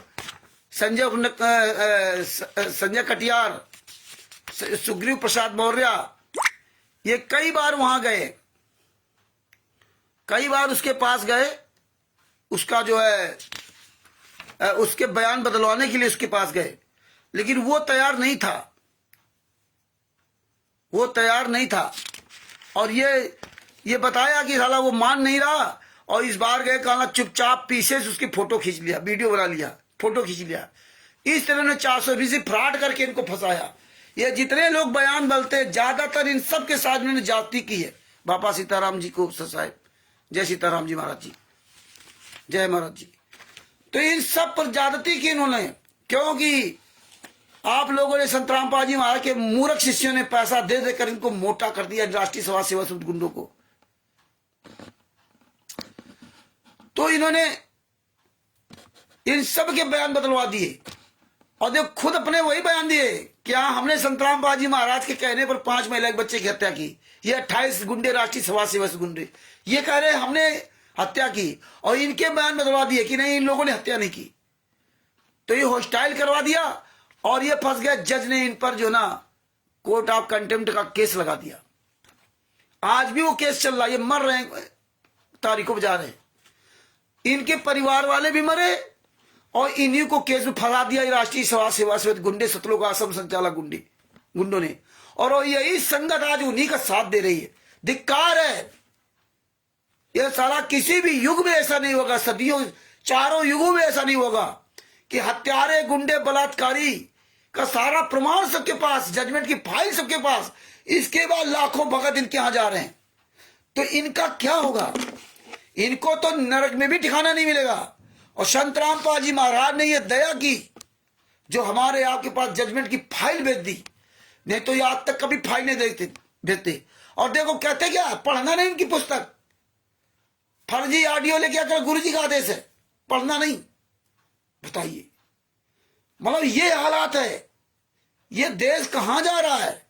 और कहते हैं मैं तत्वदेश का शिष्य हूं, और अन्य विश्व के धर्मगुरु गाली देने बड़े माहिर है। वो तो मूर्ति की पूजा करते हैं, उनको तो ये करते हैं, वो तो वो करते हैं। मूर्ति में तो कुत्ता टांग उठा के मूत जाता है। अरे बेशर्मो, ऐसी बातें करते हैं अन्य धर्म गुरुओं के लिए, उनके देवी देवताओं के लिए बातें ये करते हैं, नाम संत रामपाल जी महाराज लगाते हैं। अरे तुम मर्द के बच्चे हो, तुम्हारे सीने में बाल हो ना, तो किसी साधु संत महात्मा का कि मुंह पर जाकर काके दिखा दो कि तुम पत्थर की मूर्ति की पूजा करते हो, तुम्हारी पत्थर की मूर्ति पर शंकर भगवान पर कुत्ता मुझ जाता, साले तुम्हारा जो है ना, तुम्हारी ऐसी तैसी करके धर देगा है। जिस तरह तुम हिंदू मुसलमान सिख ईसाई उनके धर्म पर जो है ना इतनी अश्लील भाषाओं का इस्तेमाल करते हो, इतने नीच हरकत करते हो, या तक किसी भी युग में ऐसी नीचता नहीं हुई होगी। संत रामपाल जी महाराज के नाम को, उनके ज्ञान को पूरी दुनिया के सामने बर्बाद करने का पूरा प्रयास कर रहे हो। किताबों से लगा के सब जगह मिलावट कर दिया, डबल डबल सत्संग झूठा साबित कर दिया हर कदम पर। और धिक्कार इस संगत को, मर जाओ चुल्लू भर पांडु के। ये बलात्कारी हत्यारे टोटल फर्जी मार चला रहे हैं, फिर भी संगत पढ़े लिखे लोग अपने आप कहते मैं वकील हूं, वो कहते मैं जज हूं। अल्लाह साले जज वकील मालूम होता सालों को मुंह में जूता घुसेड़ दे साले जब कहते मैं जज वकील हूं। मर जाओ चुल्लू भर पांडु के। पूरी दुनिया के सामने जजमेंट है, सारे कुकर्म सब कुछ 18 नंबर 2014 कैसा इन्होंने कांड किया, 40 कमांडो बना करके किस तरह सरकार के खिलाफ इन्होंने अभियान छोड़ा, किस तरह इन्होंने नीच काम किए। आश्रम के चारों तरफ ब्लैक कैट कमांडो, पवन ठाक कहां मर गया साला ये पवन ठाक हराम ज्यादा। इन साले कमीनों ने एक गुरु को फंसा करके आज अपने एक गुरु के नाम से लूट खा रहे। पवन ठाक, संजय ठाक, मैनन आरएसएस। ये जजमेंट की फाइल जब तक वायरल नहीं थी तब सब चिल्लाते थे फाइल दो फाइल दो फाइल दो। परमात्मा ने सबका चेहरा दिखाना था और अंत में परमात्मा ने फाइल में दे दिया। और फाइल देने के बाद एक एक सबूत को परमेश्वर की दया से आप सब लोगों के सामने रखवाया गया। ससभूषण जी के द्वारा, मनोज बर्मादी जी के द्वारा हिंदी फाइल बनवाई गई। यह फाइल नंबर 430 की, यह फाइल नंबर 429 के हिंदी में रिकॉर्डिंग बनवाई ससभूषण जी का करके। पूरे 1 घंटे की या 1.5 घंटे की एक रिकॉर्डिंग थी, फिर अलग अलग रिकॉर्डिंग बनाई गई 10-10 मिनट की, कि आप सब लोग अच्छी तरह समझ जाओ, अच्छी तरह समझ जाओ। इसके बाद वो 30 अप्रैल 2023 को ये ज्ञान नंबर 7 का 20वां पुस्तक लॉन्च कर दी गई आप लोगों के सामने कि आप लोग एक एक इसको पढ़ लो। फिर भी लोग तिमिर दूत, पवन तक, संजय ठाकुर महीने के पीछे घूम रहे हैं। अब इसको भूल गए, ये केसों के जजमेंट भूल गए, सब भोग लगा रहे फोटो के आगे। किसी को शर्म नहीं, किसी को हया नहीं, बिल्कुल निर्लज्ज हो गए। यार धिक्कार है यार, तुम कैसे इंसान हो। सारा जजमेंट की फाइलें सब कुछ, फिर भी तिमिर दूत, पवन तक, संजय तक महीने के पीछे लगे हो। अरे सारा 10% आदमी अगर जाग जाओ ना तो स्टालिन की औकात नहीं कहीं नजर आ जाए। और क्या कहोगे, मुंह से बस जवान निकाल लोगे। रामचंद्र केस क्यों नहीं लड़ता, ससभूषण जी केस क्यों नहीं लड़ते, वहां क्यों नहीं चले जाते। तमीज एक पैसे का नहीं, बस बातें करा लो, बस बातें करा लो। हमारे पास ससभूषण जी के पास केवल टाइम है, बात बाकी आप लोगों के पास किसी के पास टाइम नहीं है। केवल ज्ञान देने के लिए टाइम होता है। कि भगत भाइयों देखिए कितना बड़ा दुर्भाग्य इस देश का, कि बताइए तत्वदर्शन के शिष्य, उनके पास जजमेंट की फाइल है, उनका गुरु निर्दोष, दोषी बाहर घूम रहा है, फिर भी हम लोग आवाज नहीं उठा रहे हैं। रात दिन लगे पैसा कमाने में, पैसा है, पैसा है, पैसा है, पैसा जोड़ जोड़ के रख लो, यही पैसा काम आएगा, सतलोक तुम्हें पहुंचा देगा सबको। मत बोलो, किसी के पास आवाज निकलने टाइम नहीं है, अपने गुरु के लिए किसी समय नहीं है। किसी को याद नहीं रहता 4 बातें, और सब याद रहेगा घर गृहस्थी के बारे में, खेती किसानी के बारे में, क्योंकि वो आपको चिंता है, आपकी वो जिम्मेदारी है, उसमें आपको तो पैसे मिलना है इसलिए आपको याद रहेगा। लेकिन गुरु जी के बारे में आप कुछ मिलना नहीं तो तुम्हें कहां याद रहेगा। ये तो फॉर्मेलिटी है, ये कंपलसरी नहीं है। कंपलसरी आपके लिए खेती करना, नौकरी करना, डॉक्टरी करना, गाड़ी चलाना, ये सब जरूरी है। बच्चे पैदा करना, उनका पालना पोसना और सब कुछ, ये जिम्मेदारी है, गुरु की जिम्मेदारी नहीं है। तुम्हारा बाप अगर जेल के अंदर होता, तुम्हारा लड़का अगर तुम्हें जिम्मेदार होता जेल में, तो क्या ये सब काम करने के साथ साथ क्या अपने लड़के को के बारे में बात नहीं करते, अपने पिता के बारे में नहीं बात करते? तब तुम्हारे अंदर वो सब समय निकाला था। लेकिन आज गुरु के लिए तुम्हारे पास समय नहीं है कि आप 24 घंटे में कि अब 1 घंटा अपने गुरु के लिए निर्धारित कर लो, लेकिन 1 घंटा भी आपके पास समय नहीं है। और समय कब निकलेगा? जब दिन भर आप थक जाओगे, तब रात में सो जाओगे, कदर बहुत थक गए, समय नहीं। रात दिन भर 24 घंटे आपने 6-7 घंटे सोने में गंवा दिए, बाद बाकी घंटे काम में। गुरु के लिए कोई लेना देना नहीं, फॉर्मेलिटी है।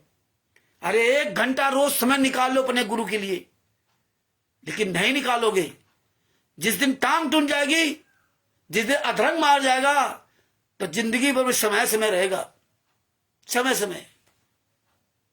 सबसे ज्यादा परमेश्वर ने बताया था काल ब्रह्म तुम्हारे हमारे पर ध्यान देगा। अभी हमारे यहाँ परसों नरसों हमारे घर से लगभग आधा किलोमीटर दूरी पर बिनगवा गांव पड़ता है। 2-3 लोग ऑटो से अपना उस साइड अपोजिट साइड में ऑटो में बैठे थे, हमारे हंसेपुर गांव के थे, और उसके मित्र एक दूसरे से बुला लिया था। और देखिए इधर से कानपुर से जा रही थी टाटा सफारी गाड़ी, वो भी उन्नाव की गाड़ी थी, टाटा सफारी उन्नाव की गाड़ी थी। वो कानपुर में वो आदमी रहता था काकाजो में, और एक गाड़ी बनने के लिए दिया था वहीं कानपुर के अंदर, किसी मिस्त्री के यहाँ गैराज में गाड़ी वो बनने के लिए दी थी। और वो गाड़ी ठीक हो गई तो मिस्त्री जो गाड़ी में लेके जा रहे थे इधर घाटमपुर साइड में, कहाँ बीच शहर में, कहाँ इधर आउटर पे। और देखिए समय की बात है, वो लड़का घर से ऑटो लेके निकला, बहुत सीधा लड़का था, एक बेटी उसके, अपने मित्रों के साथ वहां बैठा उठा। और इसके बाद एक दिन बुलाया कि आ जाओ भैया हमारे यहाँ घूम जाओ। अच्छा बोले आ रहे, वहां गया, पत्नी को छोड़ने नहीं गया बांधा, और न वैसे पत्नी को छोड़ने जाता था। और बोले 1 बजे का टाइम, 1-1:15 बजे उधर से आया।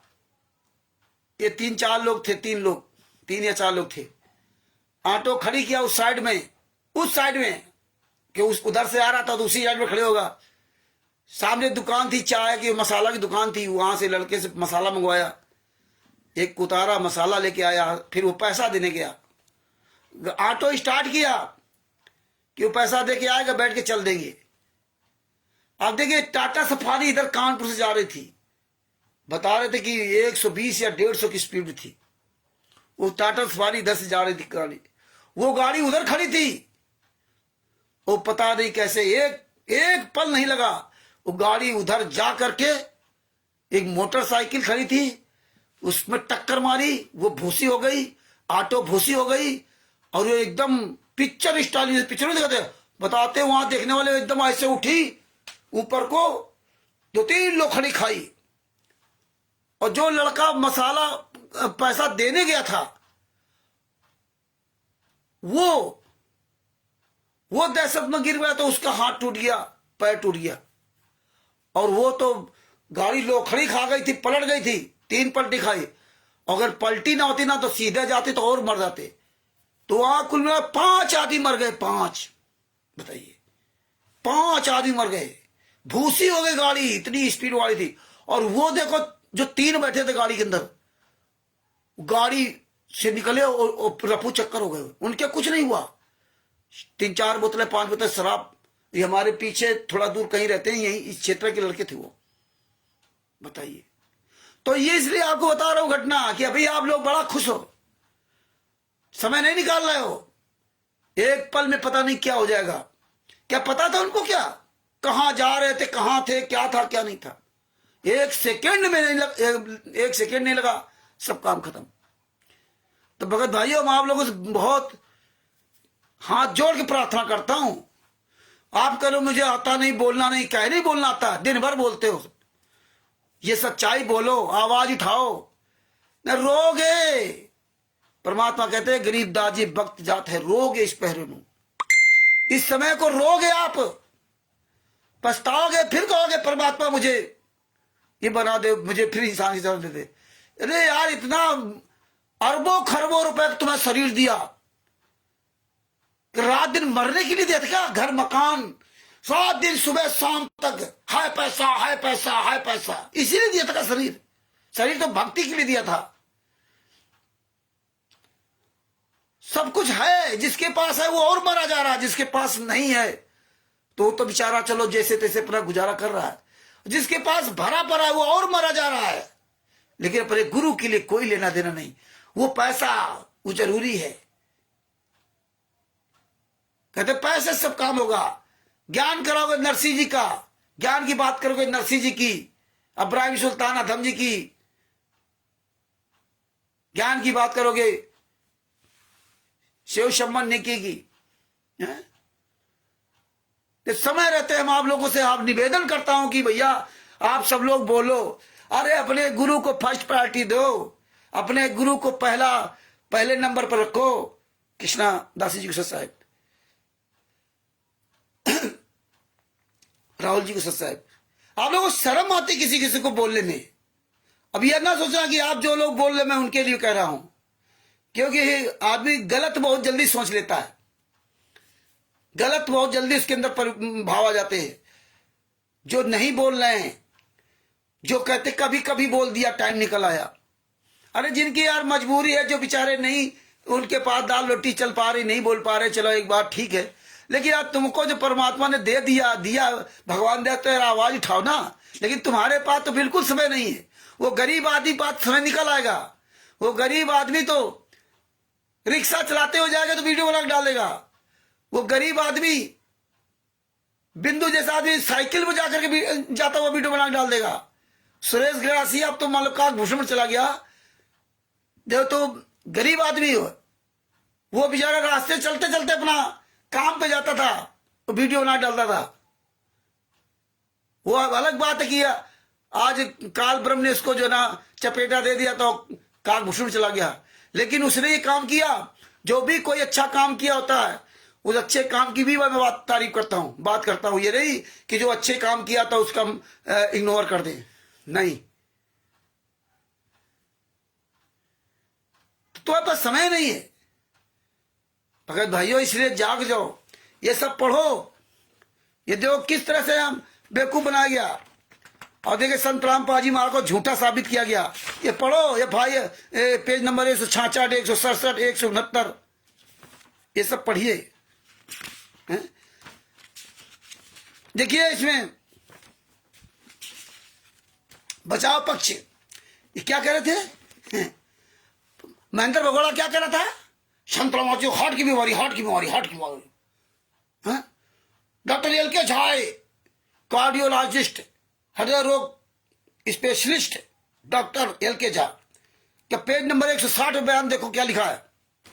बचाव पक्ष साक्षी संख्या 5 एल.के. झा हृदय रोग विशेषज्ञ, ये बचाव पक्ष का गवाह के रूप में न्यायालय में प्रस्तुत हुए।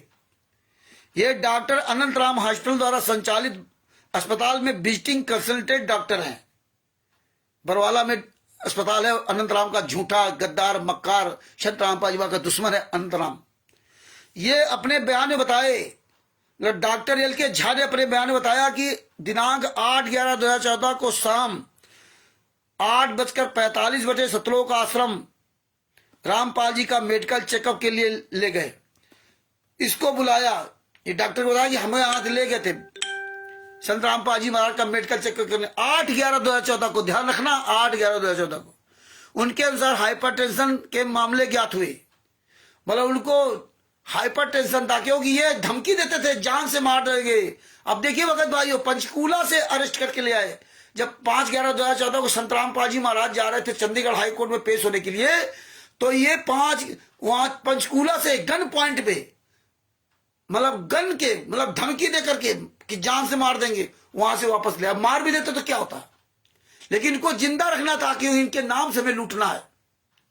तभी तो संत रामपाल जी में आगे पीछे बंदूक लेके चलते थे। तब नहीं परमात्मा थे, तब लीला नहीं कर रहे थे। लेकिन आज जब जेल में है तो परमात्मा लीला कर, धिक्कार है उस संगत को। तो ये चीजें हमें आपको गवाह में इसमें पढ़ना है, सब कुछ इसमें दिया हुआ है। तब परमात्मा नहीं थे, तब पवन टक्कली भी परमात्मा नहीं थे। आज साला कमीना कहता हूं परमात्मा है, वो तो ना जन्नी जनायत ना उसके माँ बाप, 4 दाग में आता नहीं वहां, ना वहां तीनों ताप, मतलब वो 4 ताक भी नहीं आता गुरु। लेकिन इसको होशे नहीं है, क्योंकि सब साले हराम जादे पैसे के लिए, क्यों परमात्मा ने बताया ये इस शरीर के अंदर एक और शरीर है, वो सतगुरु है, ये सतगुरु नहीं है, ये तो शरीर यही रह जाएगा, इसके अंदर जो दूसरा शरीर है वो सतगुरु है। जैसे गरीबदास जी महाराज का जन्म हुआ, माता पिता से उनका जन्म हुआ चौड़ानी धाम में, और उन्होंने अपना वहां शरीर छोड़ा। इसके बाद दूसरे शरीर में आकर के सहारनपुर में यहां लगभग 28 साल या 30 साल जो भी रहे हो, यहां रहे उसी रूप में, जबकि वहां शरीर छोड़ दिया था। और जब यहां भी उन्होंने शरीर छोड़ा, जबकि वो शरीर छोड़ करके वहां आए, और यहां दूसरे माता पिता से दोबारा जन्म नहीं हुआ सहारनपुर में, लेकिन यहां भी उन्होंने शरीर छोड़ा। कबीर साहब के अलावा जितने भी आए सब ने शरीर छोड़ा। कबीर साहब तो पूर्ण परमात्मा थे, लेकिन ये जो काल के दूत है हमें आपको इसी तरह भ्रमित करते हैं, क्योंकि जब अधूरा ज्ञान होगा तो आप कहीं भी किसी भी क्षेत्र का अगर अधूरा ज्ञान है तो तुम्हें लोग उसमें मूर्ख बनाना है, क्योंकि आपको ज्ञान है नहीं। और हमारे गुरुजी ने तो ज्ञान हमें अच्छी तरह पढ़ाया लिखा था। रामपाल जी को सत साहिब, नेक कुमार जी को सत साहिब, पिंटू जी को सत साहिब, जितने भी भाई बहन हमारे जुड़ रहे हैं उनको सबको मुझदास की तरफ सत साहिब। तो भगत भाइयों, इसलिए ज्ञान नंबर 7 का 20वां पुस्तक पढ़ो। सारे केसों का जजमेंट है। ये गुंडे आपको एक भी केस का जजमेंट नहीं दिया, एक सबूत आपको नहीं देते। इसलिए आवाज उठाओ, सब कुछ किनारे कर दो, नामदार सेंटर असली नकली पकली सब छोड़ा दो, केवल जजमेंट है। जजमेंट बताओ पूरी दुनिया को, स्वयं रटो, पूरी दुनिया बताओ। ये डॉक्टर आगे क्या कहा, हाइपरटेंशन के मामले क्या हुए, छाती में दर्द एवं धड़कन का शिकायत की, उन्हें बेचैनी, घबराहट और पसीना आ रहा था। चेक करने पर हृदय गति एवं श्वसन प्रणाली नॉर्मल पाया। चेक करने पर हृदय गति और श्वसन प्रणाली नॉर्मल पाया, मतलब सब कुछ नॉर्मल था, बीमारी नहीं थी उनको हार्ट की। और महेंद्र बगड़ा कह रहा हार्ट की प्रॉब्लम, हार्ट प्रॉब्लम। अब आप परमात्मा हो गए। मेरे द्वारा उपचार सुझाया गया, उन्होंने अपने प्रतिप्रेक्षण बताया कि ये संत रामपाल जी महाराज के अच्छे इलाज हेतु किसी बड़े अस्पताल में शिफ्ट होने के लिए सलाह नहीं दिए थे। उन्होंने कहा हमने कोई सलाह नहीं दी थी कि आप किसी अच्छे अस्पताल में भर्ती करो। और ये गुंडे क्या कहते, डॉक्टर ने कहा तो हमने उनको बाहर अच्छे अस्पताल में भर्ती कर दिया। और जबकि संत रामपाल जी महाराज आश्रम से ही अरेस्ट हुए। धिक्कार है तुम संत रामपाल जी महाराज के शिष्यों को कि सब कुछ जानने वाद अनजान बन गए। इन्होंने कहा संत रामपाल जी को आश्रम से बाहर शिफ्ट कर दिया। मीडिया ने पूछा भाई निकल कैसे गए, बोले पुलिस जाने वालों को नहीं रोकती। और इसके बाद भी अंदर क्या कह रहे थे कि पुलिस बाहर मार रही है, 18 तारीख को मार रही है। और पुलिस जो है उसके बयान पढ़वा दिए। 5 महिला, एक बच्चे की हत्या थी, उनके परिवार वालों से बयान बदलवा दिए कि पुलिस कह रही थी कोई बाहर निकल के ना आए और सबको मार रही थी। बताइए, ये हालात है। आप लोग ये आवाज नहीं उठाओगे तो उठाएगा कौन? क्या गुरुजी छोड़ के शरीर चले जाएंगे तभी ये बोलोगे क्या है? अरे इंसान हो, कुछ शर्म करो। अरे इतना बड़ा सबूत है कि निर्दोष तुम्हारा गुरु जेल में यात्रा सह रहा, और ये जजमेंट की पुस्तक चिल्ला चिल्ला कह रही है ये कोर्ट का जजमेंट है, कोई हमारे घर का जजमेंट नहीं। और आज ये सब वकील, सब सारे चोर, बेईमान, ठग कहां मर गए? इसलिए हम जूता चलाते इन पर। आप लोगों को लगता है रामचंद्र तो बेवकूफ है, रामचंद्र को अकल नहीं। गुरुजी ने ये आदेश थोड़ी दिया है। तुम्हारा गुरुजी मर जाए तो ठीक है, तुम्हारा गुरुजी 11 साल तक यात्रा से तो ठीक है, और रामचंद्र जूता चलाए तो गलत है। अरे हत्यारों, गुंडों, बलात्कारियों पे जूता चला रहा हूं, नीच कुकर्मी, हमारी माताओं, बहनों, भाइयों के साथ कुकर्म करने वालों पर जूता चला रहा हूं। तुम्हारे घर के उस 5 महिला, एक बच्चे में अगर तुम्हारे घर की महिला कोई होती, तुम्हारी मां होती, तुम्हारी पत्नी होती, उसमें तुम्हारा बेटा होता, तुम्हारी बहन होती, तब तुम्हें पता चलता वो दर्द। कमरे के अंदर बंद करके लाठियों से पीट पीट करके रात में मार डाला, कैसे प्राण निकले होंगे। एक 1.5 साल के मासूम बच्चा को मार डाला। ये इतने नीच, इतने राक्षस, हरामजादे आज इन गुंडों के पीछे आप लोग लगे हुए हो। और जो उनके पीछे लगे नहीं है वो सच्चाई जान के अपने घर में बैठ गए। माला जाप कर रहे हैं। और कैसे तुम्हारा जमीर तुम्हें सोने देता होगा, कैसे तुम रहते हो, कैसे तुम खुश रहते होगे। धिक्कार है तुमको। है? वो 5 महीने एक बच्चे को कमरे के अंदर इन गुंडों ने, 51 गुंडों ने बारी बारी से लाठियों से मारा। कितनी बेरहमी से मारा। अरे साले गोली मार देते तो ज्यादा ठीक था, तड़ तड़ के मरते तो नहीं। क्या तुम्हें दर्द पता दूसरे का? कैसे उनकी हड्डियां टूटी है, सीने की खोपड़ी की हड्डियां, टांग की हड्डियां कैसे टूटी, दूसरे का दर्द क्या पता। जब अपना कोई खोता ना तो उसको अपना दर्द पता चलता है। मेरा भाई अकाल मौत मरा था, कोई मारा नहीं था उसको। इसके बाद मुझे पता चला था कि भाई के जाने का गम क्या होता है। इसके पहले हमें भी गम नहीं था, हम भी जाते थे, सब छोटे बच्चों भी मौत में गए, मौतें देखी, बड़ों की भी देखी, घाटों पर सब जाते रहे, सब जगह आए, लेकिन वो दर्द नहीं था। जब अपना भाई खत्म हुआ तब मुझे पता चला कि दर्द क्या होता। महीनों हमें एक तरह ये होश में, कहीं हम किसी को देख लेते थे उसकी हमशक्ल को तो लगता था मेरा भाई आ रहा है, लेकिन तुम्हें क्या दर्द पता है? तुम्हें तो ये पता है रामचंद्र गलत कर रहा है। अरे रामचंद्र गलत कर रहा है तो तुम पूजा करो ना उनकी, हत्यारों की, बलात्कारियों की। अरे तुम्हारी बहन बेटियां हैं जिनकी रमैड़ी करवा कर फिर रामायण करते हैं लोग, किस तरह बर्बाद करते हैं उनकी जिंदगियां, किस तरह उनके जीवन से खिलवाड़ करते हैं। कोई प्रमाण पत्र नहीं है कि रमाणी का कोई प्रमाण पत्र हो, अंगदान देदान का कोई प्रमाण पत्र हो, खून दान का कोई प्रमाण पत्र हो।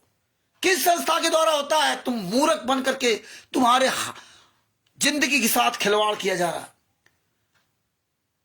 आपके पैसे से ये फर्जी आश्रमों में देखो रंगरेलियां बनाई जा रही हैं, अयासी की जा रही है, सब कुछ बदल दिया। फोटो की पूजा, संतराम पांचवा जिंदा गुरु की मूर्ति बना करके पूजा हो रही, और तुम लोग उस पूजा कर रहे हो। कब जागोगे भगत भाइयों? कुछ तो शर्म कर लो। ये देखिए, पढ़िए इसमें सब बयान, सबको बताइए।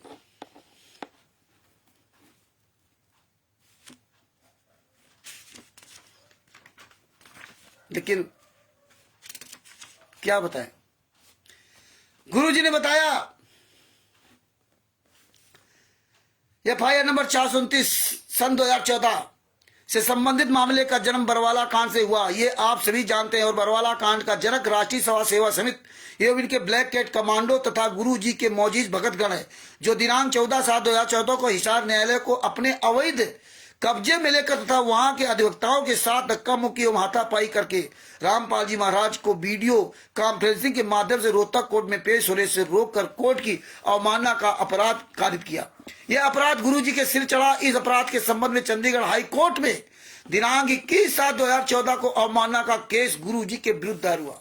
14/7/2014 जो रोहतक हिसार कोर्ट में कोर्ट की अवमानना जो कराई, वो 21/7/2014 को हाई कोर्ट चंडीगढ़ में इनके खिलाफ केस दायर किया। किसने? हिसार कोर्ट के वकीलों ने, हिसार कोर्ट के जजों ने, इन सब लोगों ने, रोहतक हिसार कोर्ट के वकीलों ने मिल करके दायर कराया कि यार ये तो भारत के इतिहास में तो नया अजूबा होता जा रहा है, तो कोर्ट को घेर ले रहे हैं। जो कि ये न्यायपालिका सर्वोच्च सबसे बड़े ऊपर है, न्यायपालिका, वहां भी नहीं छोड़ रहे, इतने बड़े गुंडे हैं। तब चंडीगढ़ हाई कोर्ट में 21/7/2014 को कोर्ट की अवमानना का केस दायर हुआ, जिसका नंबर अवमानना वाद संख्या 12/2014 है, जिसमें गुरुजी अपने अधिवक्ता के माध्यम से 8/8/2014 को हाजिर हुए। अधिवक्ता के माध्यम से दिनांक 27/8/2014 को अपना जवाब अपने अधिवक्ता के माध्यम से दाखिल किया। 27/8/2014 को जवाब दाखिल किया था कि राष्ट्रीय सभा सेवा समिति गुंडे मेरे नहीं है, मेरे कंट्रोल में नहीं है, मैं इनको कभी किसी ने नहीं बुलाया, ये मेरे शिष्य सवस है, लेकिन ये जो है राष्ट्रीय सभा सेवा समिति गुंडे हैं। अगर ये जो बयान 27/8/2014 को दिया था, यही एक काफी पर्याप्त थी बरवाला कांड में संतराम पाल जी महाराज को कुछ भी नहीं होता, क्योंकि ये पहले लिख के दे दिया था। बरवाला कांड के पहले लिख के दे दिया था बरवाला कांड 18/11/2014 को हुआ है और संत रामपाल जी महाराज ने 27/8/2014 को लिख के दिया था। लगभग 2.5-3 महीने पहले चंडीगढ़ हाई कोर्ट को लिख के दिया था। केवल एक कॉपी दाखिल कर देने में संत रामपाल जी महाराज का कुछ नहीं होता, और नहीं दाखिल किया तब भी संत रामपाल जी महाराज कुछ नहीं होता। इसके अलावा चंडीगढ़ हाई कोर्ट ने संत रामपाल जी महाराज को एवं राम कुमार ढाका तथा ओम प्रकाश हुड्डा को दिनांक 24/9/2014 को, जब 27/8/2014 को संत रामपाल जी महाराज ने अपना बयान कोर्ट में दाखिल कर दिया चंडीगढ़ हाई कोर्ट में, तब चंडीगढ़ हाई कोर्ट ने 24 इनके पास नोटिस भेजा, 24/9/2014 को उपस्थित होने का निर्देश दिया। संत रामपाल जी महाराज को RSS राष्ट्रीय सभा सेवा समिति ने चंडीगढ़ हाई कोर्ट में उपस्थित होने नहीं दिया। नोट याद रखे, RSS एवं मैनेजमेंट के लोग एक ही हैं, अलग अलग नहीं है। तो न्यायालय ने गुरुजी एवं अन्य को संदेह उपस्थित होने के लिए निर्देश हुए। आगे की तिथि 5/11/2014 को निर्धारित किया। इस तिथि अर्थात 5/11/2014 को भी राष्ट्रीय सभा सेवा समिति के लोगों ने गुरुजी को न्यायालय तक जाने से रोका, मगर गुरुजी इस रोज RSS मैनेजमेंट के चुंगल से किसी तरह लुक छिपकर चंडीगढ़ हाई कोर्ट जाने के लिए पंचकूला पहुंचे ही थे कि RSS मैनेजमेंट के लोगों को इनकी भनक लग गई, और भनक लगते ही उन्हें रास्ते से ही अर्थात पंचकूला से हाईजैक कर लिया, बंदूक के दम पर, मतलब कि तुमको जान से मार डालते, मतलब डरवा करके वहां से वापस ले आए, वापस बरवाला आश्रम में लाकर नजरबंद कर दिया, और भक्तों के बीच झूठी अफवाह उड़ाए कि गुरुजी पंचकूला आकर और अपना आदेश देकर वापस आश्रम चले गए। मतलब पंचकूला तक आए और अपना आदेश देकर वापस चले गए। इधर चंडीगढ़ उच्च न्यायालय ने गुरुजी को और अनुपस्थिति रहने के कारण, जब 5/11/2014 को उपस्थित नहीं हुए तो अनुपस्थिति रहने के कारण 5/11/2014 को उनके खिलाफ नॉन अवेलेबल वारंट, अजमानती गिरफ्तारी वारंट जारी कर दिया, और पुलिस पदाधिकारी बरवाला को निर्देश दिया कि 10/11/2014 तक गिरफ्तारी वारंट का निष्पादन कर संत रामपाल जी महाराज को न्यायालय के समक्ष उपस्थित करें। 8/11/2014 को वारंट का निष्पादन करने बरवाला थाना के पुलिस सुमित कुमार वगैरह सतलोक आश्रम बरवाला पहुंचे। 8/11/2014 को 5/11/2014 को वारंट नॉन अवेलेबल वारंट जारी किया चंडीगढ़ हाई कोर्ट ने। 8/11/2014 यानी 3 दिन बाद बरवाला थाना का police Sumit Kumar arrest non available warrant लेके गया, लेकिन मैडम RS गुंडो और काले कमांडो ने मनमाने आचरण करने वाले गुरुजी के मौजूद अनुयायियों ने दिनांक 10/11/2014 को वारंट का निष्पादन पुलिस को नहीं करने दिया, मतलब ये रिसीव ही नहीं किया। 10/11/2014 तक लिया ही नहीं। 8, 9, 10 3 दिन पुलिस परेशान रही, लेकिन उन्होंने नहीं लिया। अब आज भक्तों समझना कि जो लोग कहते हैं गुरुजी क्यों नहीं बताया आश्रम में कि गलत काम होते थे, ईश्वरदास जी सत्ता है, गुरुजी ने क्यों नहीं बताया कि फर्जी नाम दीक्षा है तो आप बताइए फिर। गुरुजी हमसे कहते प्रहलाद ने अपने पिता को, हाँ उसका पिता जो हिरण्यकश्यप था, प्रहलाद का कुछ बिगाड़ नहीं पाया, सत्य पे चलता था। तो फिर संत रामपाल जी महाराज, जब प्रहलाद नहीं डरा तो संत रामपाल जी महाराज काहे डर गए? गन पॉइंट में वापस ले आए, काहे वापस हो गए? डर क्यों गए?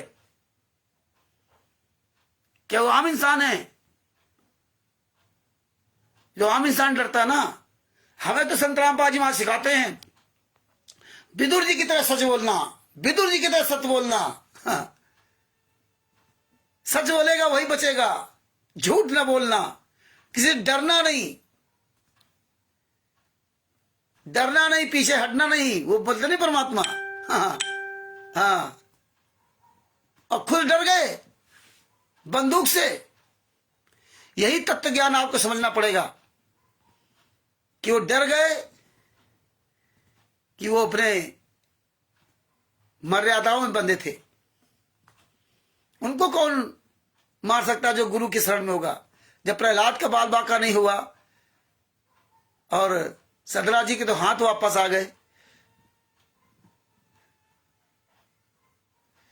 तो सेव जी गर्दन जिंदे मुर्दे को जिंदा कर दिया, गाय को जिंदा कर दिया, कटे गाय बछड़े को, स्वामी रामानंद महाराज को जिंदा कर दिया।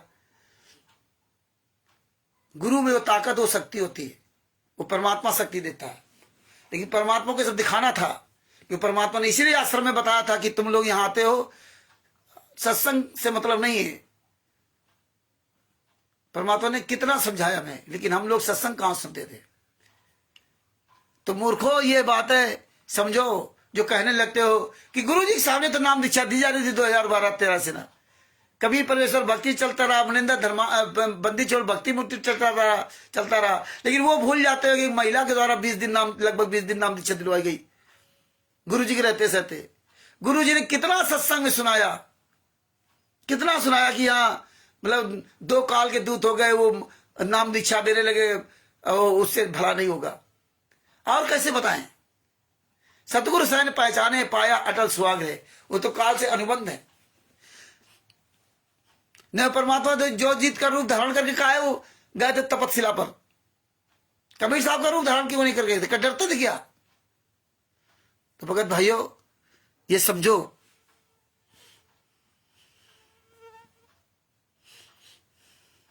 दस 11/2014 को अजावंती वारंट, गिरफ्तारी वारंट डीजीपी हरियाणा एवं सरकार का परिणाम स्वरूप, जब ये 10/11/2014 तक वारंट का निष्पादन नहीं किया तो परिणाम स्वरूप चंडीगढ़ हाईकोर्ट का तेवर संत रामपाल जी के विरुद्ध 7वें आसमान पर हो गया और पुनः दिनांक 10/11/2014 को अजमानती गिरफ्तारी वारंट डीजीपी हरियाणा एवं सरकार का गृह सचिव हरियाणा के माध्यम से जारी करते हुए, बताइए, फिर 10/11/2014 को फिर नया एक गैर जमानती वारंट जारी किया, नॉन अवेलेबल वारंट डीजीपी को और गृह सचिव को दिया। जारी किया तो डीजीपी एवं गृह सचिव को निर्देशित किया कि चाहे जैसे भी हो दिनांक 17/11/2014 तक गिरफ्तारी वारंट का निष्पादन कर संत रामपाल जी महाराज को न्यायालय में प्रस्तुत करें। साथ ही उच्च न्यायालय चंडीगढ़ ने एक एमिक्स क्यूरी दीपक कुमार को नियुक्त किया ताकि इस मैटर पर वह उचित नजर रख सके। एमिकस क्यूरी ने उच्च न्यायालय को अपना रिपोर्ट दिया। सरकार खुद नहीं चाहती वारंट का निष्पादन करना। नोट आप पाठागढ़ सुने होंगे कि दिनांक 15-16-11/2014 को आश्रम के आसपास से पुलिस हट गई थी। हाँ, 15-16 तारीख को पुलिस आश्रम से हट गई थी। एमिक क्यूरी ने न्यायालय, हाँ देखो इसमें क्या, न्यायालय को एमिक क्यूरी न्यायालय को बताया कि सरकार नहीं चाहती, तो इसका मतलब ये सब मिले हुए थे। एमिकस क्यूरी ने न्यायालय को रिपोर्ट दिया। इनके रिपोर्ट के बावजूद भी दिनांक 17/11/2014 को वारंट का निष्पादन नहीं हो सका। बताइए, एमिकस क्यूरी ने न्यायालय को रिपोर्ट दिया कि सरकार नहीं चाहती, डीजीपी वहां का नहीं चाहता कि संत रामपाल जी महाराज को अरेस्ट किया जाए, और तो इन्होंने उस 3-5-11/2014 को वारंट जारी किया, अरेस्ट नॉन अवेलेबल वारंट जारी किया। 8/11/2014 तक हाजिर करने के लिए 8/11/2014 को वो वारंट लेके गई पुलिस। इन्होंने 10/11/2014 को तक रिसीव नहीं किया, और तब 10/11/2014 को दूसरा वारंट इशू किया। तब भी मतलब जो डीजीपी 17/11/2014 तक हाजिर करने के लिए डीजीपी को वहां के जो सरकार का जो वो होता है सचिव, उसको आदेशित किया, लेकिन फिर भी संत रामपाल जी महाराज को अरेस्ट नहीं किया गया। 17/11/2014 को वारंट का निष्पादन नहीं हो सका। एमिकस क्यूरी ने कोर्ट को बताया भी, इसके बाद भी वहां की सरकार को और वहां के डीजीपी के कान में जू नहीं रहेगा, और ना वहां के सचिव को। ये सब हरामखोरी में सब मौज कर रहे थे। 17/11/2014 को वारंट का निष्पादन नहीं हो सका तो न्यायालय ने पुलिस अधिकारियों के साथ साथ हरियाणा सरकार को काफी फजीत किया, और न्यायालय ने सख्त आदेश देते हुए दिनांक 17/11/2014 को पुनः अजमानती वारंट जारी करते हुए हिदायत दिया। बताइए, 5/11/2014, 10/11/2014, 17/11/2014, बताओ, चौथा अजमानती वारंट, गैर जमानती वारंट जारी करते हुए हिदायत दिया कि यदि यहाँ कोड और सख्त हो गया कि यदि 21 दिनांक 21/11/2014 तक वारंट का निष्पादन नहीं हुआ होता है तो डीजीपी हरियाणा एवं सरकार का गृह सचिव के विरुद्ध कंटेम्प्ट ऑफ कोर्ट अर्थात कोर्ट की अवमानना का मामला दर्ज किया जाएगा। कोर्ट की अवमानना का केस लगा दिया जाएगा इन पर। अगर आपने 21 तारीख तक हाजिर नहीं किया तब जो है चंडीगढ़ उच्च न्यायालय का इस सख्त आदेश को ध्यान में रखते हुए हरियाणा सरकार का गृह सचिव एवं डीजीपी हरियाणा ने अपनी शक्ति दिखाई। फिर क्या दिनांक 18/11/2014 को बरवाला कांड का नामकरण हुआ जिसने संत रामपाल जी महाराज के विरुद्ध कई एफआईआर को जन्म दिया, जिनमें से एक एफआईआर नंबर 429/2014 है जिसमें संत रामपाल जी महाराज के मौजूद शिष्यों में राष्ट्रीय सभा सेवा समिति के लोगों की मंशा गुरु जी को सदा के लिए जेल में अवरुद्ध करने की थी। वह अंतिम सांस तक आजीवन कारावास की सजा दिलवा कर पूरी कर ली और गुरु जी के सारे सिस्टम को हाईजैक कर भक्तों को काल ब्रह्म के खेमे में डाल दिया। तो भगत भाइयों, ये अच्छी तरह से दरवेश शर्मा जी को सत्साहिब, ये अच्छी तरह से आप सब लोग फाइल पढ़ो अच्छी तरह। अब केवल जजमेंट की बात करिए, आप पूरी दुनिया में बताइए, पूरे भारत को बताइए, संत रामपाल सारे शिष्यों को बताइए, ये फाइल ये पुस्तक पढ़िए। लाखों लोगों ने इस पुस्तक को पढ़ रहे हैं, देश विदेश में सब पढ़ रहे हैं, Nepal, Bharat, Pakistan, America, Italy, Australia, Dubai, England, सब जगह विदेशों में पुस्तक जा रही है। और जहां जहां ये डायरेक्ट पुस्तक नहीं पहुंच पा रही वहां पीडीएफ जा रही। तो आप सभी भाई बहनों से मेरा निवेदन है कि इस पुस्तक का अधिक से अधिक प्रचार करें, इस पुस्तक को मंगवाएं। बिहार के सीनियर प्रोफेसर जी जिनका मोबाइल नंबर है 9931592093, उनसे पुस्तक मंगवाएं, या जो भी भगत भाई बहन फेसबुक पे या सोशल मीडिया पर ये पुस्तक दिखा रहे हैं उनसे पुस्तक प्राप्त कर सकते हैं।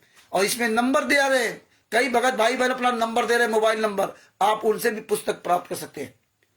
तो भगत भाइयों, अब सिर्फ जजमेंट की बात करिए। आप कोई कहे फर्जी नाम दीक्षा, छोड़ो फर्जी नाम दीक्षा, पहले तो ये बताओ जजमेंट की। तुम हत्यारों गुंडों, 5 महिला के बच्चे को मार डाला, तुम गुंडे हो, तुमने हत्याएं की, जितने आश्रम चले सब हत्याएं, जितने हत्यारे चला रहे हैं, राष्ट्रीय सभा से गुंडे चला रहे हैं, फर्जी वाला सब पूरा खुलेआम फर्जी वाला। सरकार है पूरा सहयोग दे रही, सरकारी कैसी तैसी करो। इन सरकारों की फोटो जो हम मंत्रियों की, जैसे उत्तर प्रदेश के योगी आदित्यनाथ की फोटो बना डालो, मैसेज लिखो, बताओ पूरी दुनिया को कि एक गुंडा खुलेआम देशराज सतलोक आश्रम सामने चला रहा, खुलेआम हरियाणा में देखो गुंडे आश्रम चला रहा, गुंडों के आश्रमों में ये नेता मंत्री कर जा रहे हैं। ये कोर्ट का जजमेंट है, कोई हम आप नहीं आरोप लगा रहे। तो इसकी हमें आवाज पूरी दुनिया के सामने उठानी पड़ेगी। अगर अपने आप को गुरु जी को जेल से बाहर लाना देखना चाहते हो, हमें आप सबको आवाज उठानी पड़ेगी, पूरी दुनिया को बताना होगा। हम तो कहते 100 आदमी बोलने वाले हो जाओ, 100 आदमी जिस दिन इकट्ठे हो जाओगे, इनकी औकात नहीं कहीं कोई आश्रम चला सके, खुलेआम फर्जी। अरे जिस दिन आप सब लोग जाग जाओगे पूरी दुनिया आपका साथ देगी, क्योंकि चमत्कार का नमस्कार होता है। तो भगत भाइयों, इस पुस्तक का प्रचार करो, छोड़ दो सारी चीजें, बंद करो, मेन पॉइंट पे आओ, मेन पॉइंट पे। आप इसी का 24 घंटे गुणगान करो, इसी फोटो डालो, यही सवाल करो नेताओं के लिए, स्टिकर बना डालो, वीडियो बना डालो। जो मंत्री नेता इनके आश्रमों में जा रहे हैं उन हरामजादों के खिलाफ बोलो। जो अपने आप को जज कहता, वकील कहता, मुसलमान, जूता चलाओ, क्योंकि अब हमें जूता चलाना पड़ेगा। 11 साल हो गए और 16-17 अक्टूबर 2018 को 16-17 अक्टूबर 2018 को ये जजमेंट आया था। आज 18 से 2025 चल रहा है, लगभग 6-7 साल हो गए। पूरी दुनिया के सामने ये जजमेंट फैला हुआ है। सारे वकील, 12 वकील जो संत रामपाल जी महाराज के हैं, दोनों केस में मिला के 15-20 वकील, सब पर जूता चलाओ। चाहे सुप्रीम कोर्ट का वकील एपी सिंह हो, चाहे सब पर जूता चलाओ इन हरामजादों पर। तो भगत भाइयों, आवाज अपनी आवाज बुलंद करो, वरना बहुत पछताओगे। याद रखना, अरे इंसान बन जाओ, कुछ तो अपने अंदर दया भाव लाओ यार, तुम्हारा गुरु है। अरे ना भी गुरु होता है तो एक निर्दोष 11 साल थे जेल में यातना सह रहा हो, तुम बता रहे लीला कर रहे हैं। जब जजमेंट की फाइल वायरल हो गई तो लीला कर रहे हैं, जब तक फाइल नहीं वायरल थी तब तक कह रहे हो हाई कोर्ट जाएंगे, सुप्रीम कोर्ट जाएंगे, न्याय नहीं मिलता। इच्छा मत के फार्म भरवाते थे, अब सब कुछ बंद कर दिया। अब वही नेता मंत्री सब इनके आ रहे, भारतीय जनता पार्टी के बड़े बड़े नेता सब आ रहे हैं। अब कोई दिक्कत नहीं। भगत भाइयों आवाज उठाओ। दास का मोबाइल नंबर है 9140622668। ज्ञान अमृत शरण का बीज पुस्तक है। तो भगत भाइयों कल फिर आप के सामने परमात्मा दया की FIR नंबर 430 के जजमेंट की बात करूंगा और कुछ महत्वपूर्ण बातें यहाँ छूट गई हैं, उसमें कल शेयर करूंगा और नहीं तो वीडियो और लंबी हो जाएगी, तो कल फिर उसमें शेयर करूंगा। तब तक के लिए सभी भाई बहनों को कुछ रामचंद्र दास के साहिब और सभी भाई बहन हम एक साथ मिलकर के अपने सदगुरुदेव जी की जय बोलते हैं। बंदी छोड़ सतगुरु संत रामपाल जी महाराज की जय हो। शाह साहिब बंदी छोड़ सतगुरु संत रामपाल जी महाराज की जय हो। जिस भाई बहन के पास ये पुस्तक नहीं है या PDF नहीं है तो PDF अपने पास सब लोग सुरक्षित रखें, या PDF मांग ले तो हम आपको दे देंगे। इसके अलावा हमने आज FIR नंबर 429 में जो आज आपको बताया है, तो उसके हमने आज लगभग 20 स्टिकर बनाए हैं। हर एक स्टिकर में अलग अलग बात लिखी है कि आप इस ज्ञान अमृत शरण का 20 नामक पुस्तक के किस पेज पर क्या लिखा हुआ है, कहाँ पर वीरेंद्र के बयान है, कहाँ पर 11 बांस के डंडों का बयान है, कहाँ पे संत रामपाल जी महाराज का बयान है, कहाँ पे गुंडों ने कैसे 5 बेलग बच्चे हत्यारों की पोस्टमार्टम रिपोर्ट किया है, कहाँ पे वो नागेंद्र चौहान जो कैमरे लगाए थे, 120 कैमरे लगाए हैं 13 तारीख से 18 तारीख के बीच में। तो ये बाथरूम में सब जगह कैमरे लगवा दिए थे। इन्होंने वीडियो भी पूरी बनाई है। राष्ट्रीय समाज सेवा से गुंडों ने जो कहा ना कि हम इसकी वीडियोग्राफी भी करते थे, वो वीडियो बना करके इन गुंडों ने कोर्ट को दी है। कोर्ट ने वो वीडियो जब देखा तब संत रामपाल जी महाराज पर और नाराज हुआ। हालांकि फिर भी संत रामपाल जी महाराज कोई सजा कराने वाला पूरी दुनिया में पैदा नहीं हुआ था। ये FIR नंबर 429 में किसी कीमत पे संत रामपाल जी महाराज को सजा नहीं हो सकती थी, क्योंकि उनके हत्या करने कोई सबूत नहीं और कोर्ट सबूत मांगता है। बिना सबूत के सजा क्यों हो गई? यही आवाज हमें आप सबको पूरी दुनिया के सामने उठाना चाहिए। एकजुट होना पड़ेगा और एकजुट तभी होने से काम बनेगा जब आपको अपने गुरु के बारे में ये चीजें जानकारी होंगी। नहीं जानकारी तो लिख लो, नहीं लिख पाते तो पुस्तक रख लो अपने साथ में, दिखाओ कि हम बताएंगे इस पुस्तक में कहाँ लिखा है। इसीलिए हम स्टिकर सब बनाए और ये टिक लगा लो। इसके जो ये पन्ना सादा रहता ना, ये वाला ये सादा रहता है, इसमें लिख लो किस पेज पर क्या लिखा। हम तो यही करते हैं। हमारी लगभग पुस्तकों में आपको सब कुछ मिलेगा। देखो इधर इसी में लिख दिया, छोटा छोटा लिख दिया, इस पेज पे ही लिखा, इस पेज पे लिखा, कहीं भी हो तुरंत निकालो। नहीं याद रहता कोई बात नहीं। हमें भाई आप कोई केस लड़ते हो तो क्या सब कुछ आपको केस का याद रहता है? नहीं। तो ये हमें सब सिस्टम बनाना पड़ता है। तो यहीं अपने शब्दों को विराम देता हूं और अगर दास से कोई त्रुटि बन गई हो तो दास आप सब लोगों से क्षमा चाहता। लेकिन राष्ट्रीय समाज सेवा से गुंडों, सतलोक आश्रम संचालक गुंडों के खिलाफ जो भी मैं बोला हुआ उसके लिए ना आपसे माफी मांगता हूं, ना उन गुंडों से कभी माफी मांगता हूं और ना मांगूंगा भविष्य में। सच साहिब बंदी छोड़ सतगुरु संत रामपाल जी महाराज की जय हो। सच साहिब।